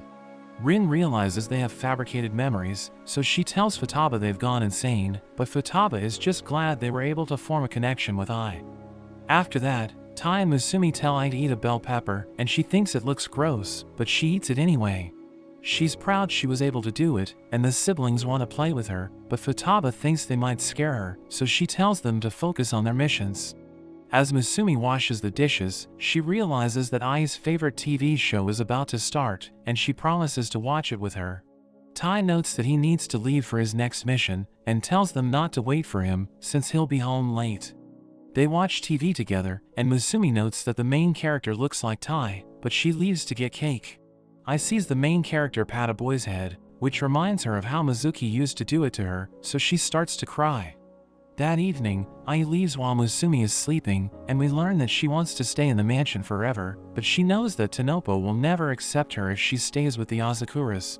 She thinks she deserves to be alone for the rest of her life, but lightning suddenly strikes a nearby tree, and it's about to crush her, but Tai suddenly slices it in half. He tells her he knew how she felt from the start, since he watched her, and he explains that he understands how she feels, since he also joined the family as an outsider. He knows that they can never take Mizuki's place, but he wants her to be their friend, and she cries as she hugs him. They return home, and Musumi tells them to take a bath, but Ai apologizes for running away, so Musumi tells her it's fine. The ceiling suddenly collapses, and they realize that the siblings were spying on them, so Ai becomes scared. But they give her gifts since they want her to like them, and she thanks them for being nice to her. The following day, a boy wakes Tai up and asks him if he's Musumi's husband, but he realizes it's Ichiro. He screams as he freaks out, and Musumi asks him what's wrong, but she can't believe Ichiro turned into a kid, and her siblings are also surprised to see him. Everyone wonders what happened to him, so he explains that he doesn't remember, but thinks he drank a super potent energy drink. Nano reveals that he made it for Tai, and explains that it's extremely effective, but it has a side effect that causes the user to mentally and physically regress. Ichiro realizes he has turned into his 6-year-old self, but he mentions that he's happy for Musumi since she has grown into a wonderful woman. She cries as she realizes that he used to be a sweet and kind-hearted child, and he notes that Futaba hasn't changed at all, so she tells him to back off. But he can tell she's been training hard, and notes that he has always looked up to her since she's so cool. She becomes flattered hearing this, and he also praises Shion's intellect, but she loses it since she can't handle compliments. He tells Shinzo he always believed in him, which makes him cry, but Tai asks Nano how long it would take before Ichiro returns to normal, so he notes that the effect will probably last a day. Musumi tells Tai to look after Ichiro, but notes that they should keep him away from the forest, since he might see their mother's grave. They notice he's gone, and Nano notes that he left to explore the mansion with Kengo and the others, so Tai runs to look for him. He sees Ichiro outside, and asks him what he wants to do, so he notes that he wants to play red light, green light. I decides to play with him, and Tai finds him cute, but he notices that the siblings are afraid, since they know that the Yasakura-style red light, green light is a dangerous game. Musumi notes that it's the first time she saw Ichiro having fun, and Shion decides to put his video in her permanent archives so that she can use it to blackmail him in the future. Futaba remembers that when she was little, she heard him tell their father he'd do anything it takes to protect his family, but everyone suddenly hears an explosion. They realize that Ichiro is playing with the others, but Musumi interrupts them and scolds them for causing a mess. They enjoy the rest of the day together, and as Ichiro prepares to go to sleep, he thanks Tai for trying to hide their mother's grave from him, but reveals that he saw it when he explored the mansion.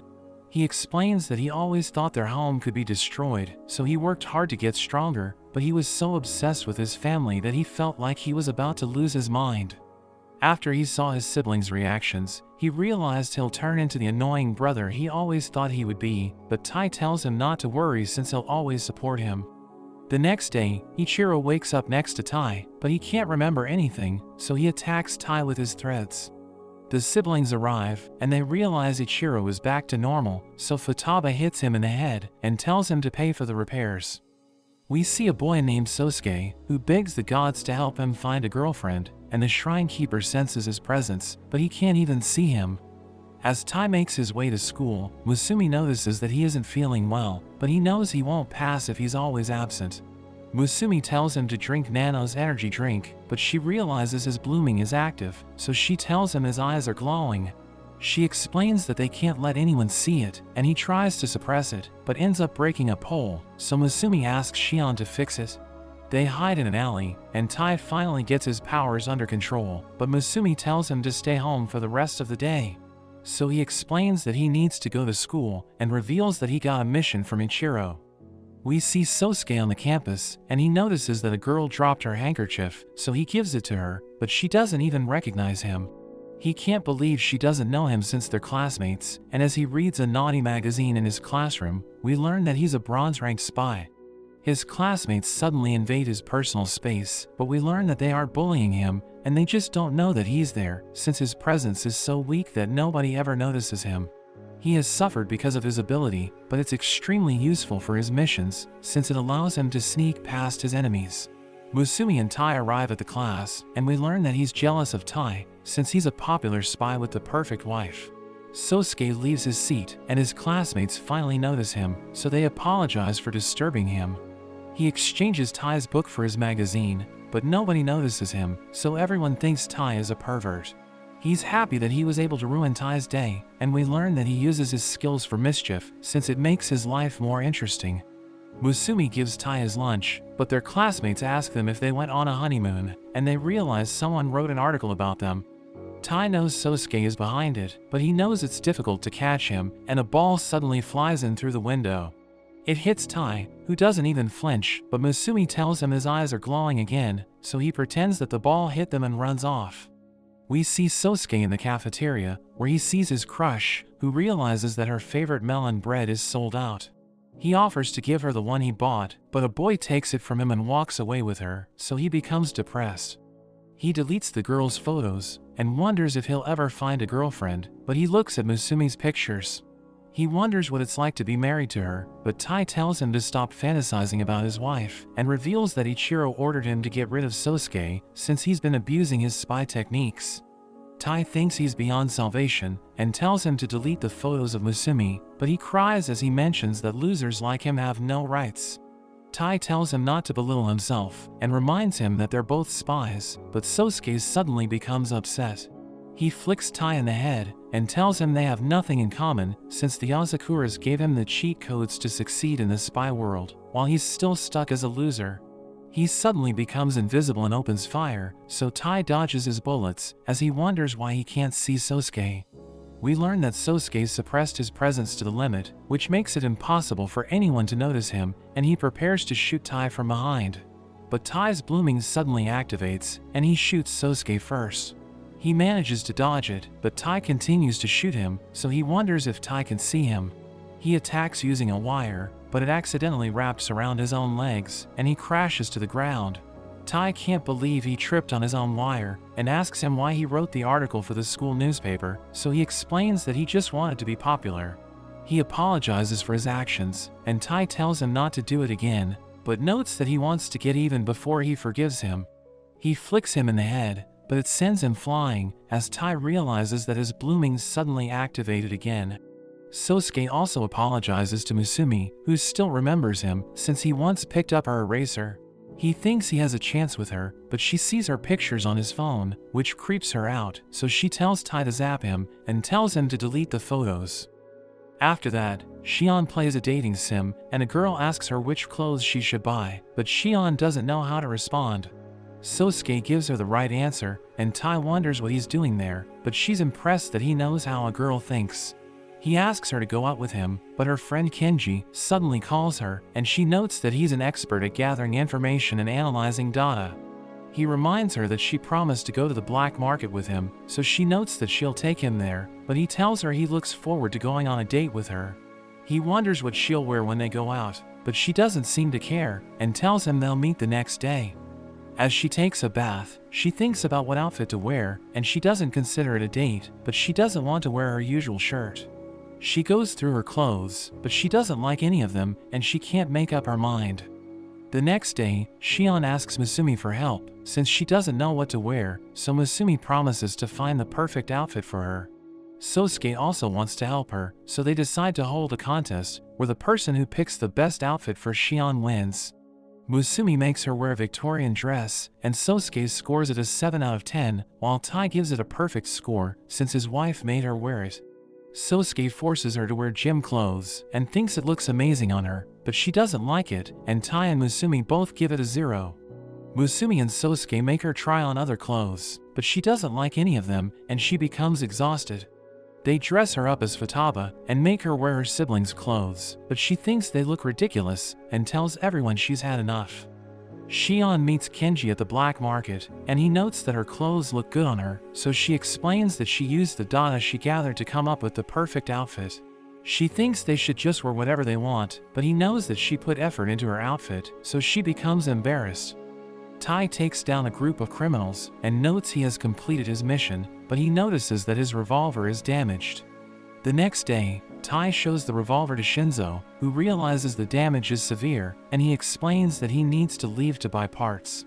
Tai wants to help him, but he knows that Tai is exhausted, so he tells him to rest, and explains that he's going to a dangerous shopping arcade. Ayaka notes that she also needs to go there to tune up her needles, so they decide to go together, and Tai says goodbye to them. But Kingo and Nano suddenly appear behind him, and tell him they must follow Shinzo. Tai doesn't want to do it, but Kingo explains that they might see something interesting, and notes that it's Shinzo's first time going out with someone. Kingo wonders how he'll behave since he only speaks to his siblings, and tells Tai nothing will happen as long as they don't get caught, but he still doesn't want to do it, so Kingo drags him along. We see Shinzo at the arcade, where a shopkeeper recognizes him as the Asakura's battle freak, and the shopkeeper is afraid of him since he's panting while he holds a gun. We see Kingo laughing at him, since he's having a meltdown in front of Ayaka, who tells him they should go on a shopping spree because there are several items on sale. Nano uses his gentle breeze to calm Shinzo down, and Ayaka asks him about the poison needles she's holding, but he gives her a long trivia about it, and he doesn't stop sharing facts. Kingo tells Tai to stop him, so he fires his paralysis bullet, which forces him to stop talking. Shinzo and Ayaka walk around the arcade, but Shinzo bumps into a thug, and his friends tell Shinzo to pay since his bones are broken, but Ayaka beats them up. He tells her she could have just talked them down, but she explains that they deserve it for picking a fight, and Tai can't believe she's the one protecting him. They head to a store, where Ayaka tries on new equipment and asks Shinzo for his opinion, so he tells her it's lightweight and durable, but Kingo's group thinks he should praise her instead. Shinzo realizes it's getting crowded, and he tells Ayaka to give him her hand, so Kingo's group wonders if they're about to hold hands, but he puts her on his back and starts to run instead. They enjoy their time together and take a break in a cafe, where he thanks her for showing him around the arcade. Tai wonders if they're done shopping, but notices that Kingo is gone, and a waitress serves them a huge parfait. Shinzo tells her they didn't order it, but she suddenly disappears, and we learn that it was Kingo in disguise. Shinzo thinks the waitress made a mistake and explains that he can't do anything thoughtful since he lacks courage and common sense. She tells him he's wrong, since she always knew he was an introvert, but she likes him since he always looks after Tai and Masumi. She knows that he loves them and tells him to have confidence in himself, so Kingo thinks they're having a moment. But he thanks her for the advice and suddenly appears behind the others. He notes that Ayaka told him to have confidence in himself, so he has decided not to hold back and reminds them that he told them the arcade is dangerous. They apologize for following him, but he decides to return the favor with love, and they scream as he punishes them. The next day, Shinzo notes that he has already fixed the revolver, but he notices that Tai and the others are afraid of him, so he thinks he went too far. After that, Tai returns from his mission, but he suddenly collapses, so Masumi asks her siblings for help. Nano realizes his medicine isn't working and notes that he's never seen anything like it, so Futaba wonders if anything strange happened to Tai lately. She notes that his blooming kept activating on its own, and Nano promises to look into it, while Futaba tells her to let Tai rest since he's probably tired. As he rests in his room, he notices flowers growing on his body, so he starts to panic. But a voice tells him to calm down and explains that the flowers eat their host when they're weak. The voice explains that his inability to control his blooming is a warning sign, and it advises him to think about the one he holds dear, so he closes his eyes and thinks about Masumi. The flowers disappear, and he suddenly sees Tsubami, who tells him the flowers won't bother him for a while. He wonders if he's dreaming, so she explains that Makoto infused him with her blood, which is why she can enter his thoughts. She reveals that she's the conscience of the first Yasakura head, and the only time she can awaken is when her other self is asleep, so she can't talk to him for long. She wants him to kill her, but explains that he can't defeat her unless he learns about her former and current self, so she suggests reading the Book of Buds, which has records about her past. She teaches him how to unlock it, but explains that he'll have a hard time learning about her current self, since Makoto is the only one who knows about her. She reveals that he's with the Spy Association, and explains that the only way for Tai to contact him directly is to become a silver-ranked spy. She realizes her other self is about to awaken, so she says goodbye to him, and as he wakes up, he wonders if it was all just a dream. He heads to the Book of Buds, and as he touches the casing, the lock responds to Tsubami's blood. He manages to unlock it, and as he reads it, he realizes it can't help him yet, but he now knows he wasn't dreaming. Tai tells the siblings he wants to take the silver-ranked spy exam, but they think he doesn't need it, and he doesn't know how to explain the situation to them. They realize there's something he isn't telling them, so they tell him to spit it out, and note that he can't hide anything from them. But they explain that it's normal for families to keep secrets from each other, and they think he'll pass the exam at his current level.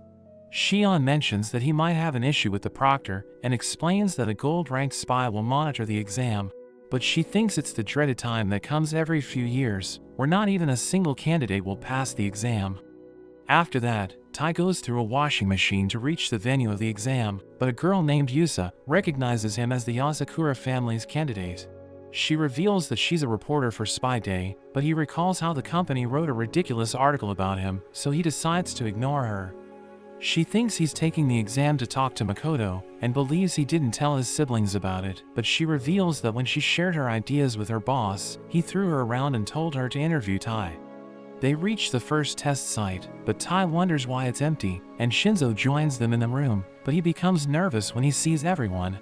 Yusa thinks she'll be able to make a good story, because a member of the Asakura family is their proctor, but Shinzo suddenly stumbles since he's too nervous. Tai hides behind the other candidates, since he knows that Shinzo won't start the test if he sees him, and he introduces himself as the proctor for the first stage. He notes that the proctors will sign the candidates' licenses with special ink, and they will transform into silver-ranked licenses after all 3 proctors sign them, but he tells them they need to go through him first. He notes that the first stage is a game of tag, and explains that anyone who touches him will pass the test, so the candidates think it will be easy. Yusa thinks they're underestimating the Asakura family, and Shinzo takes out his guns, telling everyone it's time to start the test. He shoots them with his knockout bullets, so Tai blocks with his sword, while Yusa gets down, but most of the other candidates are eliminated. Shinzo notes that the candidates who got hit will be out for an entire day, so they have already failed the test, and Yusa realizes that about a third of them have been wiped out. He activates his blooming, but a group of candidates thinks they can take him on, so they rush toward him. He realizes Tai is taking the test, but decides not to go easy on him, since he needs to do his job as the proctor. He stops the candidates with his knife, and easily takes them out, but another group attacks him from a distance, so he closes the distance and eliminates them. He goes on a rampage, and the candidates are afraid of him since he's OP, but Tai suddenly charges in, so Shinzo blocks his attacks and pushes him back. We see the siblings watching them, and Shion reveals that Shinzo's blooming destroy allows him to see through attacks and counter them, so she thinks Tai can't win in a fair fight. We go back to when the siblings train Tai, and Shion tells him to use Shinzo's weaknesses against him, revealing that he cries whenever he sees bugs. Kingo mentions that he'll freak out when he sees his siblings in pain, and suggests that Tai fake being severely injured, so that Shinzo will lose it. Nano thinks it's too harsh, but suggests using lethal toxins to defeat him, and the siblings discuss what they should do. Tai thanks them for their help, but notes that he can't exploit Shinzo's weaknesses, so he'll just fight him fair and square. Back in the present, Tai runs around Shinzo and attacks him from all directions, but Shinzo electrocutes him and tells him he won't win unless he fights with the intent to kill. He uses his weapon to attack with lightning, but Shinzo transforms his weapon into a lightning rod and blasts him away. Tai admits that he wasn't going all out, and notes that he's ready to fight to the death, but he gives a signal to the other candidates, which makes Shion realize he has decided to fight dirty. They scatter around Shinzo, who realizes they're up to something, so he prepares to wipe them out. One of them releases a swarm of bees, so he jumps away, but a man surrounds him with lethal toxins. He realizes his siblings told Tai about his weaknesses, but he isn't worried, since his blooming allows him to confront his fears. He throws his knife, which creates a wind vortex that blows everything away, and he stabs Tai, who starts to bleed, but he knows that the blood and arm are fake. He notes that they can't deceive his blooming, but Yusa suddenly blinds him with her camera, and the candidates rush toward him from all directions.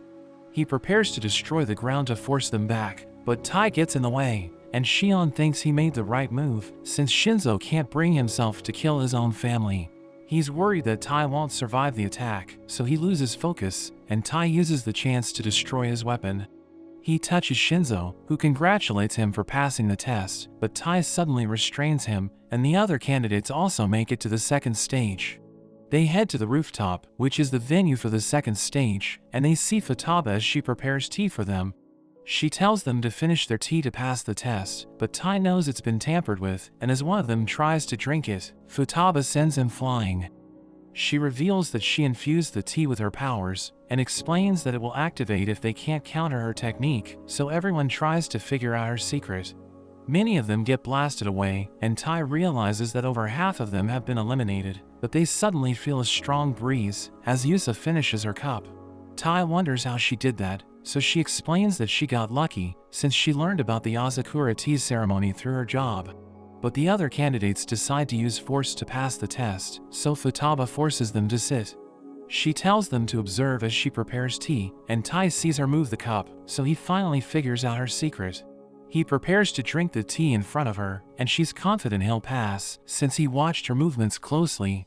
She watches him as he follows her steps in reverse order, and she's glad he was able to catch on, as she recalls how he used to be just a neighborhood kid.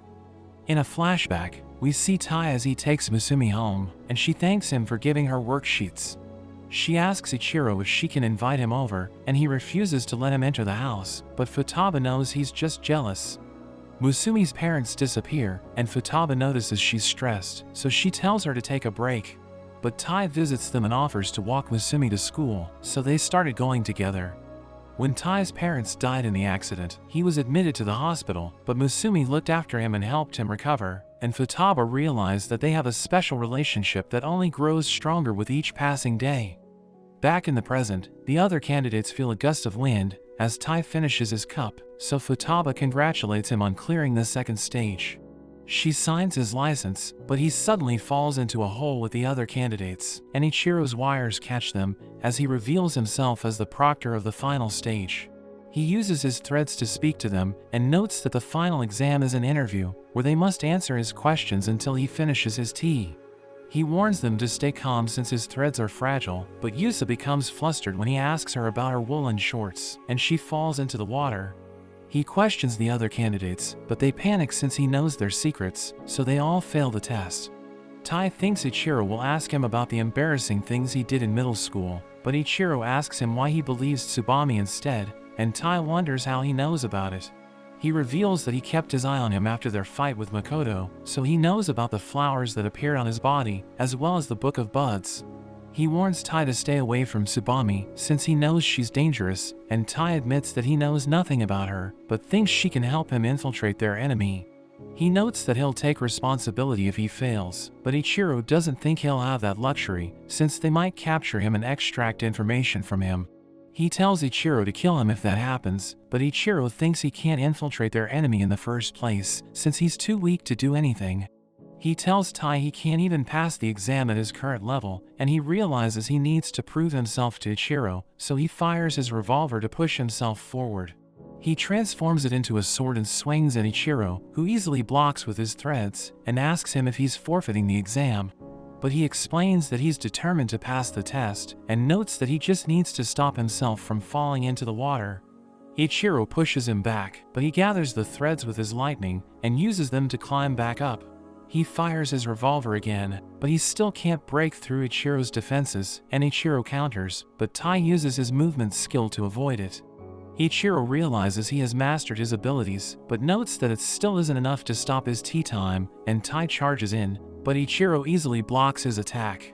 He pushes him back and restrains him, but Tai recalls how Futaba taught him to counter Ichiro's threads by accepting them and going with their flow. He follows her advice and manages to break free, and he knows he's no match for Ichiro, but he needs to fight with everything he has to prove himself. Ichiro knows Futaba taught Tai to counter his threads, and he tries to restrain him again, but ends up destroying a fake arm made by Kengo. He suddenly notices that his hand feels strange, and we learn that Nano placed a neurotoxin on the arm, which numbs sensation in all of Ichiro's limbs. Shinzo recalls how he told Tai his weapon has a new feature, which he can activate while there's something wrapped around it, and he realizes it's the perfect chance to give it a try. The sword creates traction, and he gets pulled toward Ichiro as he charges up his weapon to attack him. He hits Ichiro's strings with a devastating lightning strike, but his sword ends up breaking, and Ichiro praises his tactics, but notes that it still isn't enough. He explains that his skill Arachne protects him from all kinds of attacks, and he reveals that he developed it over 10 years to protect everyone important to him. He notes that Tai's feelings for Musumi will never surpass his love for her, and Tai tries to break through, but gets blown away. He realizes he's about to fall into the water since there are no threads wrapped around him, and his revolver isn't strong enough to propel him upwards. But he refuses to give up, and thinks there must be a way to pass the test. Tsubame suddenly appears before him, and tells him he summoned her with the desperate cry from his heart, and she awakens her blood in his body, but warns him it could destroy him if he can't control it. He senses a strange power building up inside him, and feels it flowing through his weapon, as if it were a part of his body. He fires his revolver to launch himself upward, but he isn't able to control his power, and ends up crashing into the wall. Ichiro knows Tai has awakened the power of their ancestors, which is known as the profuse blooming of 10,000 flowers, but Tai struggles to control his body, as more flowers start to grow on him. Ichiro wraps his threads around him, and explains that he has stopped Tai's body from going out of control, but the effect is only temporary. He tells Tai to prove his strength by releasing his power, but he recalls how Masumi told him she believes in him, and he manages to get it under control.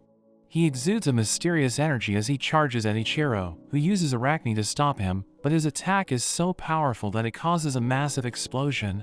The siblings panic as smoke covers the area, and Futaba wonders what kind of overwhelming power Tai has awakened. But we see that Ichiro was able to stop him, and he sees him clinging to the ledge. He's about to fall into the water, but Ichiro saves him, and tells him he has passed the test, since he survived until his tea time was over. Ichiro knows he still hasn't mastered profuse blooming, which is why he couldn't get past Arachne, but Ichiro acknowledges his strength, and tells him to protect Masumi once he masters it. The siblings celebrate since he passed the exam, while Yusa takes a picture of him, and she's glad she got a photo of the only successful candidate. Ichiro signs his license, and it turns into silver, but Ichiro tells him to remember the people who helped him rank up. We see Masumi in the mansion, where she receives a call from Futaba, who tells her Tai passed the test, so she celebrates with the others, and notes that she always believed in him. The authorities allow Tai to visit Makoto, and the siblings tell him to be careful, but he assures them he'll be fine. He visits Makoto in his cell, and Makoto reveals that he can sense Tsubame within Tai, so he knows she sent him there. Tai notes that she wants him to kill her, so Makoto recalls how she told him she no longer remembers anything about her background, and she knew she couldn't live a normal life, so she just wanted to die. Makoto can't believe she still has her memories from decades ago, and he decides to tell Tai how to destroy her. But his arm suddenly falls off, and he reveals that he also has Tsubame's blood inside him. He explains that her somian is different, since it grants its host unimaginable power, but drains their life in exchange. We learn that he injected her blood into his test subjects, but they all died within a week, and he admits that the only reason he's still alive is because he used every available treatment to extend his lifespan. But he notes that he's about to meet his end, since he's close to his limit. He explains that her body was able to maintain a perfect balance, but it once went out of control, and caused her body to transform by destroying and healing her at the same time. He reveals that he also knows about the Book of Buds, and notes that Tai can't read it, since it was written in a colorless ink made from Tsubame's blood. He explains that Tai must use profuse blooming to read it, but admits that even he couldn't master it, and he notes that it resonates with others, so he thinks another person who can use it is listening to them.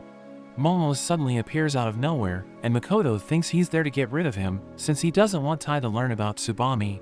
Tai attacks Momo, and notes that he wants to talk to him about a lot of things, but now isn't the right time. The siblings burst into the room, and Futaba sends Momo flying, while Ichiro tells Tai they'll buy time for him to get his job done. Kingo reveals that he used his dolls to evacuate the civilians, and Shion notes that she classified their location as a restricted area, so Shinzo realizes they can fight Momo with everything they've got. But Futaba thinks they'll only last 5 minutes against him, since she knows how strong he is. He's happy to see that his kids have grown, and notes that he wants to hug all of them, but Ichiro reminds him how he took Masumi and their mother away. Everyone can't believe he was the one behind it, and Ichiro tells him it's too late for redemption, since they're all ready to destroy him. We return to Makoto, as he reveals that 4 years ago, Momo suddenly appeared before him with his wife and daughter. Makoto had no idea what was going on, but Tsubame thanked Momo for his help, and called him her child. Makoto became even more confused, but he sensed that Momo's body was overflowing with somian, which made him realize that Tsubame was telling the truth. Tai wonders if he's Tsubame's son, but Makoto explains that it isn't that simple, since there's no record that she gave birth to him. Makoto notes that they're biologically the same, even though they seem to have nothing in common, and he thinks Momo is actually Tsubame's clone. He notes that Momo is a monster, and explains that blooming works by stimulating the cells with somian. But Tsubame's blood converts the cell into somian instead, and causes its host to transform. Ichiro attacks Momo with his threads, while Futaba and Shinzo combine their powers to blast him, but he immediately regenerates, and Shion wonders why his stats don't seem to make sense. The siblings gang up on him, but their attacks have no effect, and Shion sends her drones to shoot him, but he blows them away. Ichiro activates his trap, which causes the drones to shoot nets with explosives, and they explode as they hit Momo. But he doesn't take damage, and tells his children he loves them.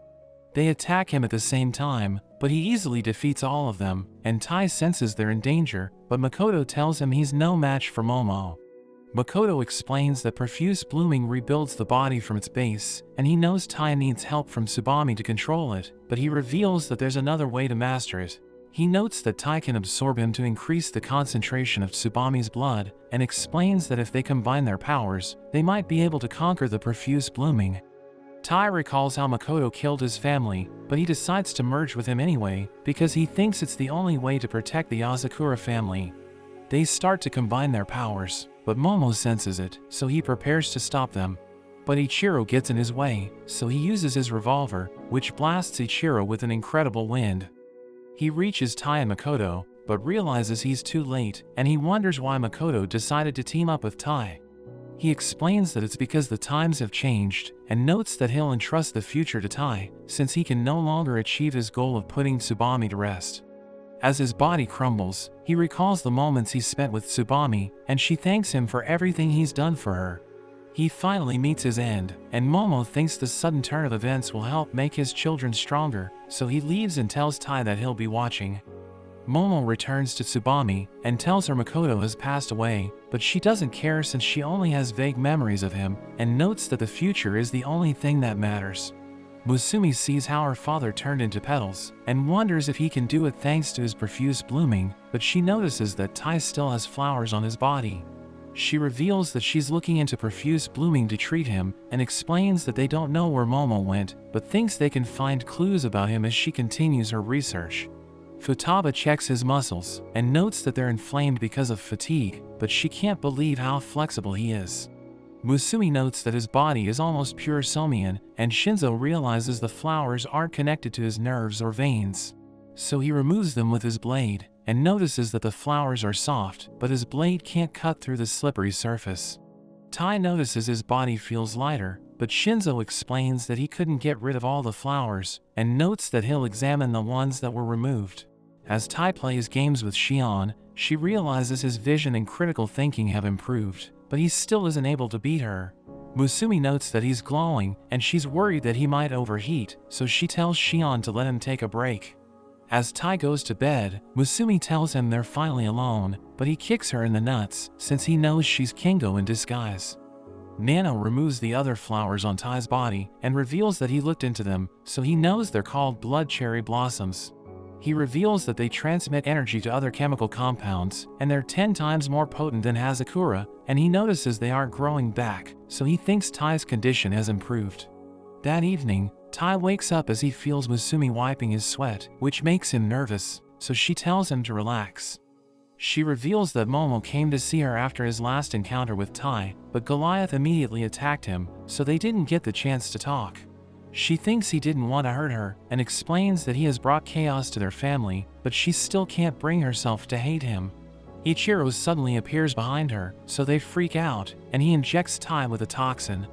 After 3 days, we see that Tai has completely recovered, but Futaba tells him she needs help with her laptop, since Ichiro's photos are all over it. Tai doesn't know how it happened, but he knows Shion can fix it, so they head to her room, and she easily removes the photos. Futaba wonders how she did it, so she tells Futaba to type the letter A, but she can't do it since she thinks the keyboard is too complicated, and she blows everything away. Shion reveals that she's hopeless with tech, which is why she manages all of her gadgets, and Futaba tells Shion to teach her, but Shion explains that she's busy with a project. She reveals that she's working on a locator system, which will help them find their father, but she gets an error message since it's still incomplete. She tells Futaba to leave since she's busy, but she realizes Shion's room is dirty, so she uses her powers to clean it instead. She gathers the trash and dust, and everything becomes organized, but Shion isn't happy, since her room is so clean that it makes her anxious. But she notices the error message is gone, and the system is now working perfectly. She realizes that Futaba fixed it by clearing the dust from the servers, and she can't believe she hadn't thought of it, but Futaba is just glad she was able to help her. The system detects high Somian levels, and Shion thinks it's Momo, so she calls her siblings and tells them they might find him in an old mansion. She reveals that it used to be a Yasakura residence and is now a restricted area under government control, but thrill seekers still visit it since it's said to be haunted. The siblings head to the mansion, but Tai senses someone staring at them, so Futaba and Shinzo tell him not to scare them. They see a picture of the second Yasakura head Ninome, who used to live in the mansion, and we learn that she spent her entire life away from her mother Tsubami. There are rumors that she still calls out to her mother every night, and those who hear her voice get dragged into the afterlife. But a group of ghost hunters tells them to be quiet, since ghosts won't show up if they're too noisy. Tai apologizes for the commotion, but the ghost hunters mock them since they don't know what they're doing, so Shion becomes upset, but Tai convinces her to just leave them be. They continue to explore the mansion, and Shion sees a footprint, which she thinks belongs to Momo. The ghost hunters see a door open, and their leader runs to look for Ninome, but he suddenly disappears. His companions wonder what happened to him, but one of them also disappears, so the others run for their lives. Tai and the others see them before they vanish, and Shinzo runs ahead to investigate, but he also disappears. Futaba knows he wouldn't go down so easily, so she thinks he was just sent to another area, and Shion tells her she's right, since he's now in the main hall. They return to the picture they saw earlier, and Shion notes that Shinzo is behind it, so Tai blasts it open.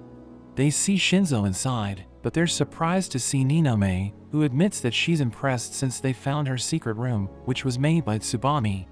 Shion scans her face and realizes she really is Ninome, but she realizes the ghost hunters are in danger, so she tells the others to save them. Tai tries to help the leader, but Ninome uses her powers to push everyone down, so Futaba counters it with her technique. Tai and Shinzo attack Ninome at the same time, but she sends them flying and prepares to finish them off. Futaba charges in, but Ninome easily blocks her attack and reveals that she was the one who created Futaba's technique. She blows her away and notes that she's disappointed in the new generation, but Futaba is determined to protect her siblings. Ninome rushes forward, so Futaba gathers her power and blocks the attack, but the impact is so powerful that it causes an explosion. The mansion starts to collapse, but Ninome doesn't care since she no longer needs it, and she teleports away. After that, the siblings head to a cemetery, but they see that Ninome's grave has been disturbed, so Shion thinks she has returned from the dead. The authorities gather around the ruins, and they start to investigate what caused the mansion to collapse. But the ghost hunters sneak away, because they don't want anyone to see the video they shot, which would prove that people with extraordinary powers exist. Seiji comes out of hiding, and reveals that he looked into them, so he knows they upload videos about restricted areas. He warns them their actions could land them in jail, but promises not to arrest them if they surrender their camera, and he breaks it into pieces. We see Ai as she watches the siblings, and she realizes they aren't acting like their usual selves, so Tai tells her they went through a lot. He notes that he needs to keep the house in order while they're busy, and she decides to help him, but ends up doing a terrible job. He tells her it's okay and cleans up her mess, but she becomes sad, so Musumi gives her food to cheer her up. Tai notes that he needs to go shopping, since they don't have enough meat to make pork cutlets, and Ai volunteers to do it for him. He knows she's never been to the meat shop, but she wants to do it anyway, so he allows her to go in his place. Tai tells her not to trust strangers, and she leaves for the meat shop, and Musumi wants to follow her since she's worried, but Tai tells her to change her disguise. They watch Ai as she crosses the road, and they follow her to the meat shop, but the shopkeeper tells her they're out of stock. She wonders where his meat comes from, so he tells her about his supplier, and she suddenly runs off. She asks a cop about the supplier, so he tells her where to find it, and she runs to look for it. Tai and Musumi continue to follow her, but they struggle to keep up, since she runs as fast as a train. She asks an old man where she can find meat, so he tells her about the boars that live in the mountains, and she swims up the waterfall to look for them. Tai and Musumi realize she's planning to hunt them herself, and she reaches a mountain range, but she becomes hungry, so she takes mushrooms from the ground and eats the edible ones. Musumi is amazed that she can tell which ones are poisonous just by smelling them, but she suddenly senses something in the river, so she dives in and catches a giant fish. She cooks it before she eats it, and Musumi and Tai are happy since she knows how to hunt food, but she starts to walk in circles, so they realize she's lost. She thinks she needs to ask around, but they know they're the only ones there, so Tai decides to help her. He disguises himself as an old man and asks her what she's doing there, but she knocks him down since she was taught not to trust strangers. As they rest near a campfire, she apologizes for attacking him and tells him about her situation, so he suggests that she return home since her family must be worried about her. She explains that she can't return empty-handed, and notes that everyone in her family is sad, so she wants them to be happy by giving them meat. Tai tells her to keep trying until she's satisfied, but she suddenly senses a presence, so she thanks him for giving her directions and runs off. She sees a giant boar and realizes it's the one she's looking for, so she ends up defeating it and she drags it back home. Tai and Musumi can't believe how big it is, and after they cook it, the siblings realize it's the super rare meat everyone's talking about. They all enjoy the meal, and Ai realizes they're happy, so she thinks it was all worth it in the end. After that, Ayaka reminds Musumi of her duties as the head of the Yazakura family, but she notices that her clothes no longer fit since she has gained a lot of weight. Ai hugs her from behind, but notices her belly has gotten bigger, so she realizes she needs to watch her diet. She recalls that she's been eating a lot lately and thinks she needs to stay healthy as the head of her family, so she starts to exercise. But she struggles to control her diet because she enjoys eating food and she thinks she needs help to lose weight. Musumi asks Futaba for advice, but she explains that she never gains weight, so she doesn't know what to tell her. Shion tells Musumi not to ask her siblings because they burn a lot of calories thanks to their abilities, and she explains that in her case, she doesn't get fat since her brain burns through everything she eats. She shows Musumi the food she's been eating, and she becomes tempted to eat them, while Ichiro tells her he'll love her no matter how heavy she gets, but his sisters tell him to get lost.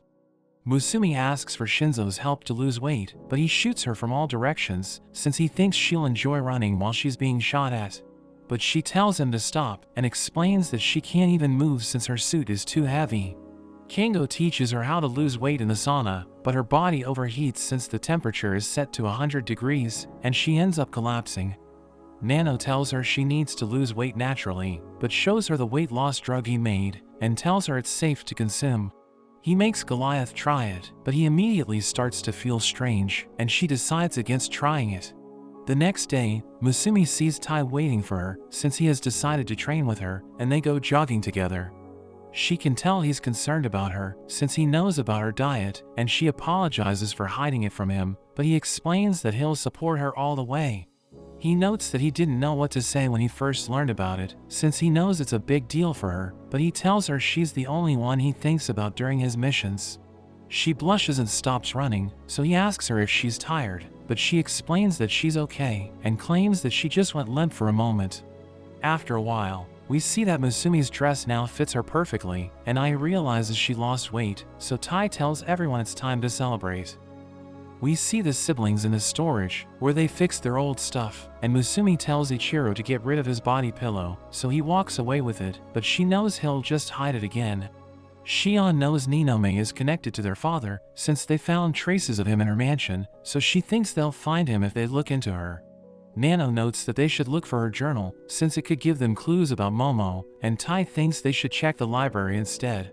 But Musumi explains that it could be in the storage, so they should start searching there. She tells her siblings the place is a mess, so they should do a major cleanup, and she notes that they all have useless stuff, which is taking up a lot of space. After they clean the place up, Ai finds a fan with Tai's picture on it, and reveals that it fell from Musumi's box, so she becomes embarrassed.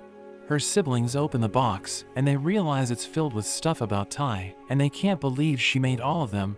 She starts to cry, and admits that she's his #1 fan, so they realize she's just like Ichiro, who's devastated since she doesn't like him back. Tai is glad she cares about him, and tells her to stop hiding it, so she decides to make a statue of him next.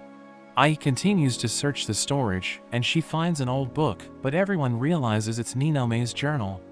At night, Shion reveals that she analyzed everything mentioned in the journal, and notes that she found a place with Somian.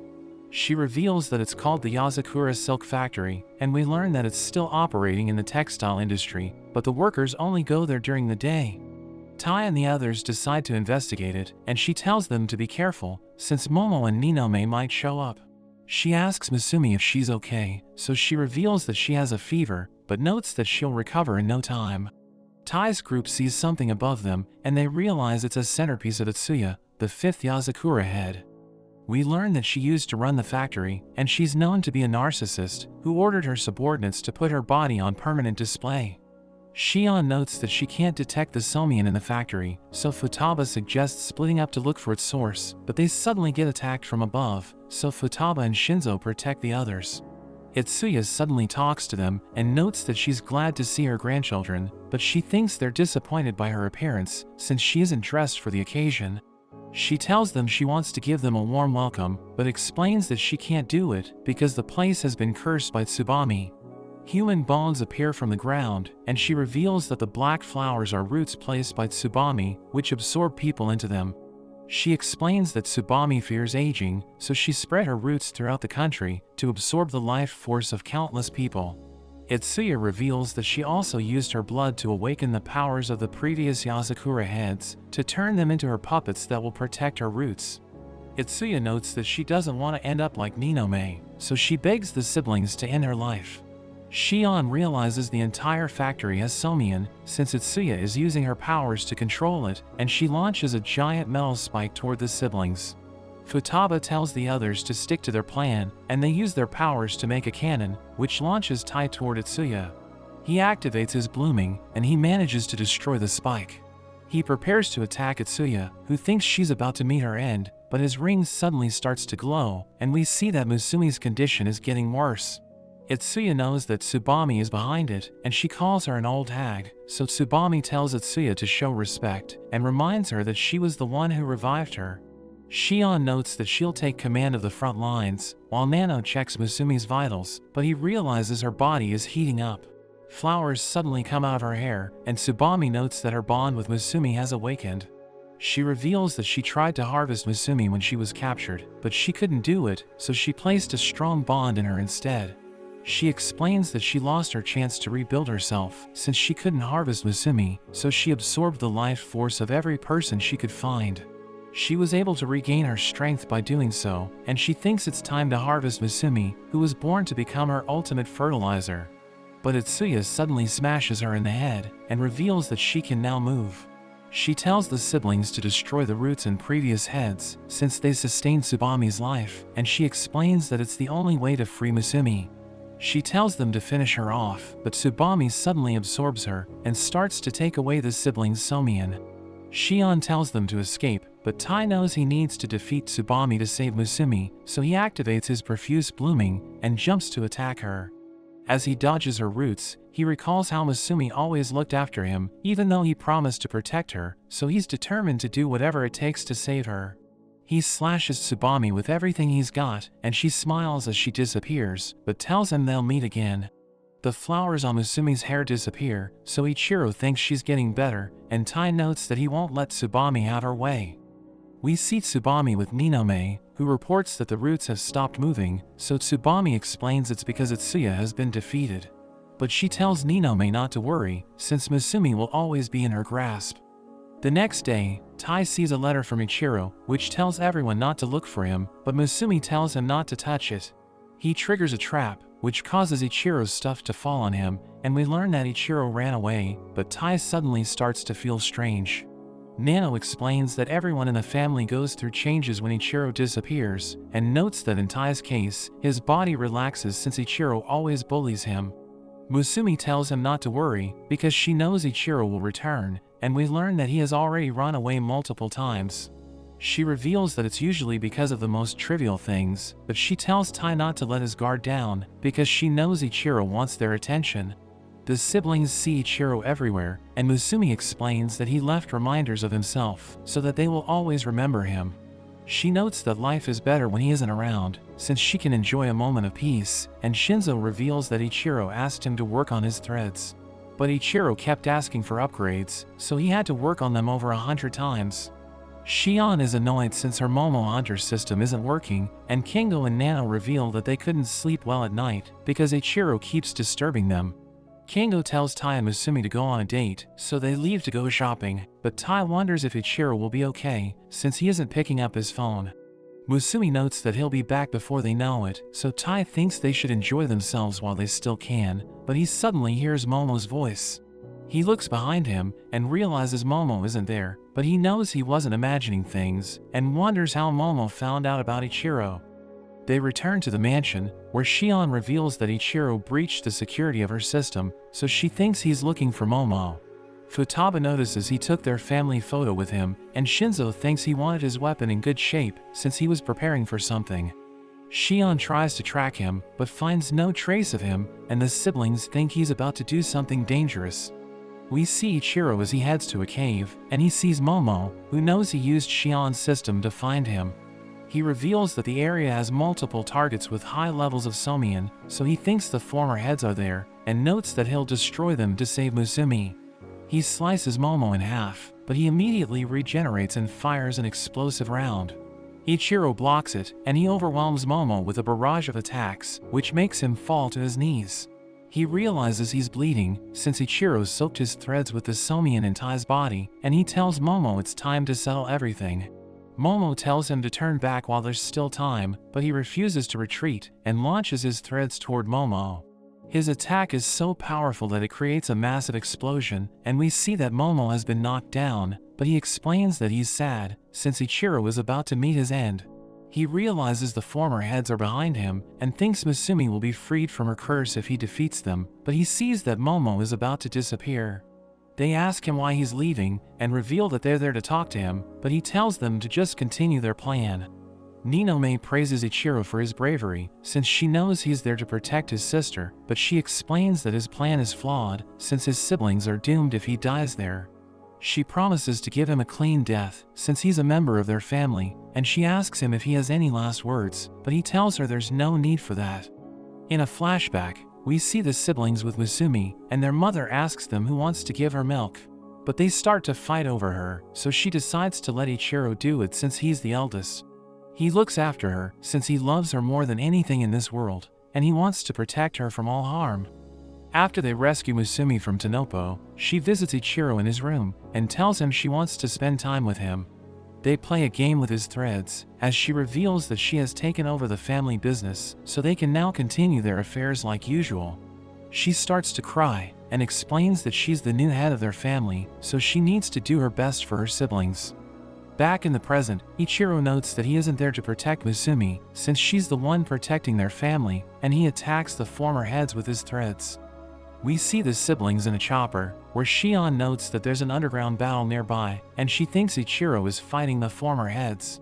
She finally finds Ichiro, so the siblings jump off, and Shinzo uses his hammer to smash through the ground.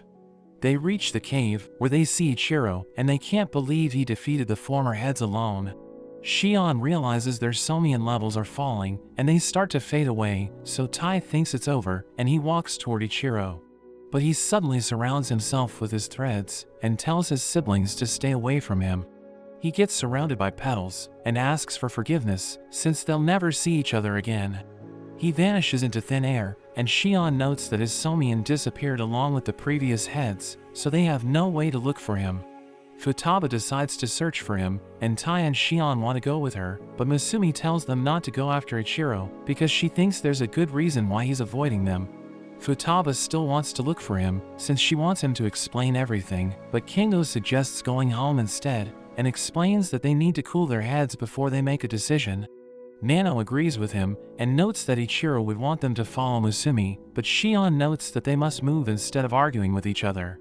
Kingo tells her not to make decisions based on her emotions, but she explains that she's being logical, and notes that he can't think like her since he's always panicking. They start to argue, but Shinzo suddenly hugs everyone, and tells them they should all work together, because Ichiro wouldn't want them to be divided. He notes that they should talk until they reach a decision as a family, but Futaba tells him not to hug them too tightly, since Kingo is about to pass out. Everyone finally calms down, and Futaba apologizes for going against Musumi's order, but Musumi thinks she has failed as their head, since she wasn't being honest about her feelings. She tells her siblings to bring Ichiro back, and use their abilities to look for him, and they all decide to go with her plan. Musumi realizes Ichiro has unfinished assignments, and she knows he would never abandon his work, so she thinks his disappearance was unplanned. Futaba reports that she's beating up the people who hate Ichiro, but they don't have information about him, and she recalls how he praised her for beating up a group of thugs. Shinzo thinks he needs to be ready for all-out mobilization, since he's in charge of the family's weapons. He remembers the moment he taught Ichiro how to hold a gun, and Ichiro called him their weapons expert, but told him his kindness is his biggest weapon. Shion still can't track Ichiro, and she recalls how he used to play with him, but he complains since she kept beating him up, even though they were supposed to be allies. She explained that she was doing it to trigger a glitch, and he called her a game master, but told her reality isn't as easy to clear. Kingo tries to copy Ichiro, but he struggles to nail his behavior, since he can't stand his sister complex. He recalls how Ichiro asked him to read his mind, but he explained that Ichiro is harder to read than their other siblings, so Ichiro told him to keep training until he can do it. As Nano works on his experiment, he remembers that Ichiro asked him what he wanted to do after graduation, and he said he wanted to join the family business, but Ichiro told him to follow the path he wanted instead.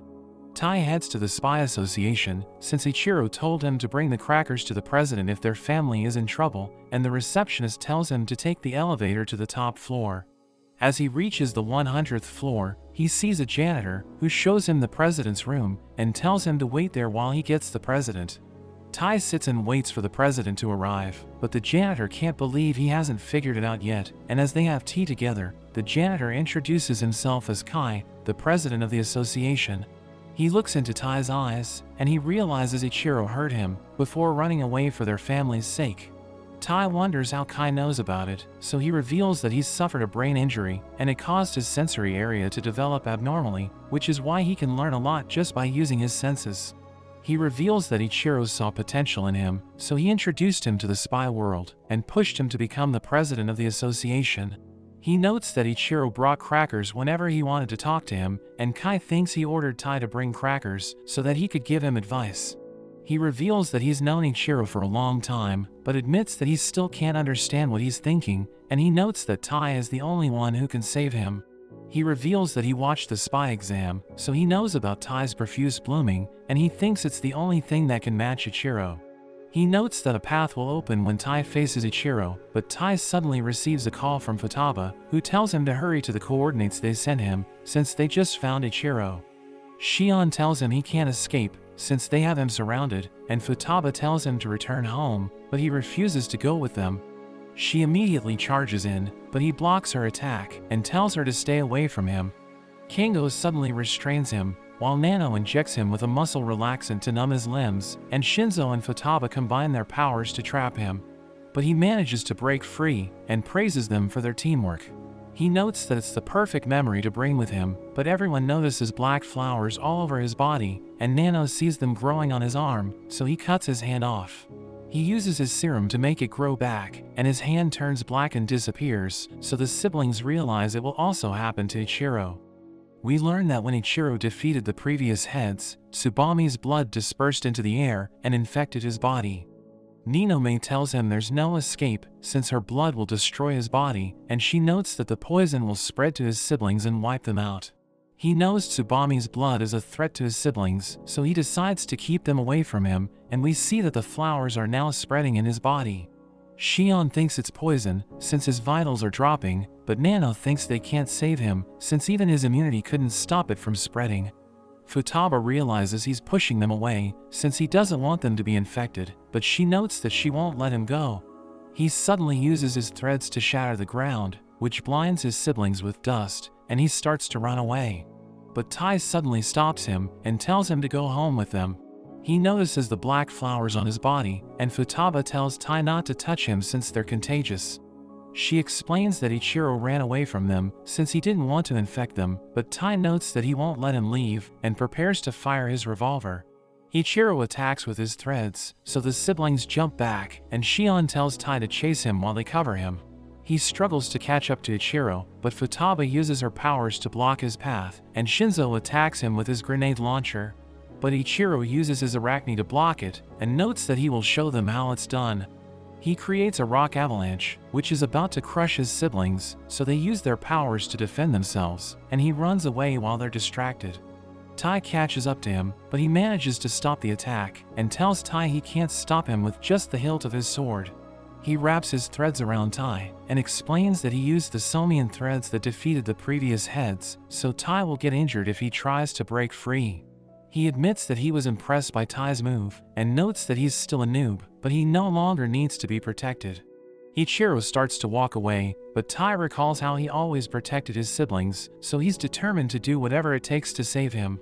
The wire cuts him up, but he manages to break free, and he touches Ichiro's arm. He pulls Tai back and calls him a fool, but the flowers continue to spread in his body, and Tai realizes he's been infected. But his hand suddenly starts to glow, and his white cherry blossoms destroy the black flowers. Ichiro's arm also glows, and the white flowers cause the black ones to disappear. So Tai realizes Kai was right, since his profuse blooming is the only thing that can save Ichiro. He cuts down the threads, and Ichiro knows what he's up to, but notes that he won't let Tai touch him again. Tai slices through his threads as he rushes forward, and he realizes Ichiro has gotten weaker because of the poison, but he wonders why Ichiro is still fighting to keep him away. We learn that Ichiro went to the cave, even though he thought it was a trap, since he knew he could defeat the previous heads. But he didn't expect them to poison him, and he decided not to tell his siblings about it, since he knew they would risk their lives to save him. He thinks they might be able to cure him, but he isn't sure if it would put them in harm's way, so he decides to just die alone. Tai manages to close the distance, and he grabs onto Ichiro, which causes a flash of light to surround them. The white cherry blossoms purify the black flowers, and Shion notes that Ichiro's vitals have stabilized, so she realizes he has been cured. Tai is glad he was able to save him, but Futaba slaps him in the face, and he asks for forgiveness, but she tells him to apologize to Musumi. Musumi joins them, and she tells Ichiro she won't forgive him, but he explains that he just wanted to protect their family.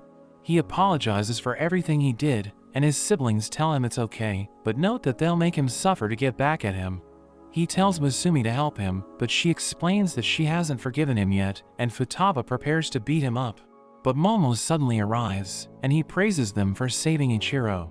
He shows them their mother's heart, and reveals that he can revive her, since he still has her core. He explains that he wants his family back, and notes that he regrets offering his wife and child to Tsubami, so he waited for the right moment to make his move.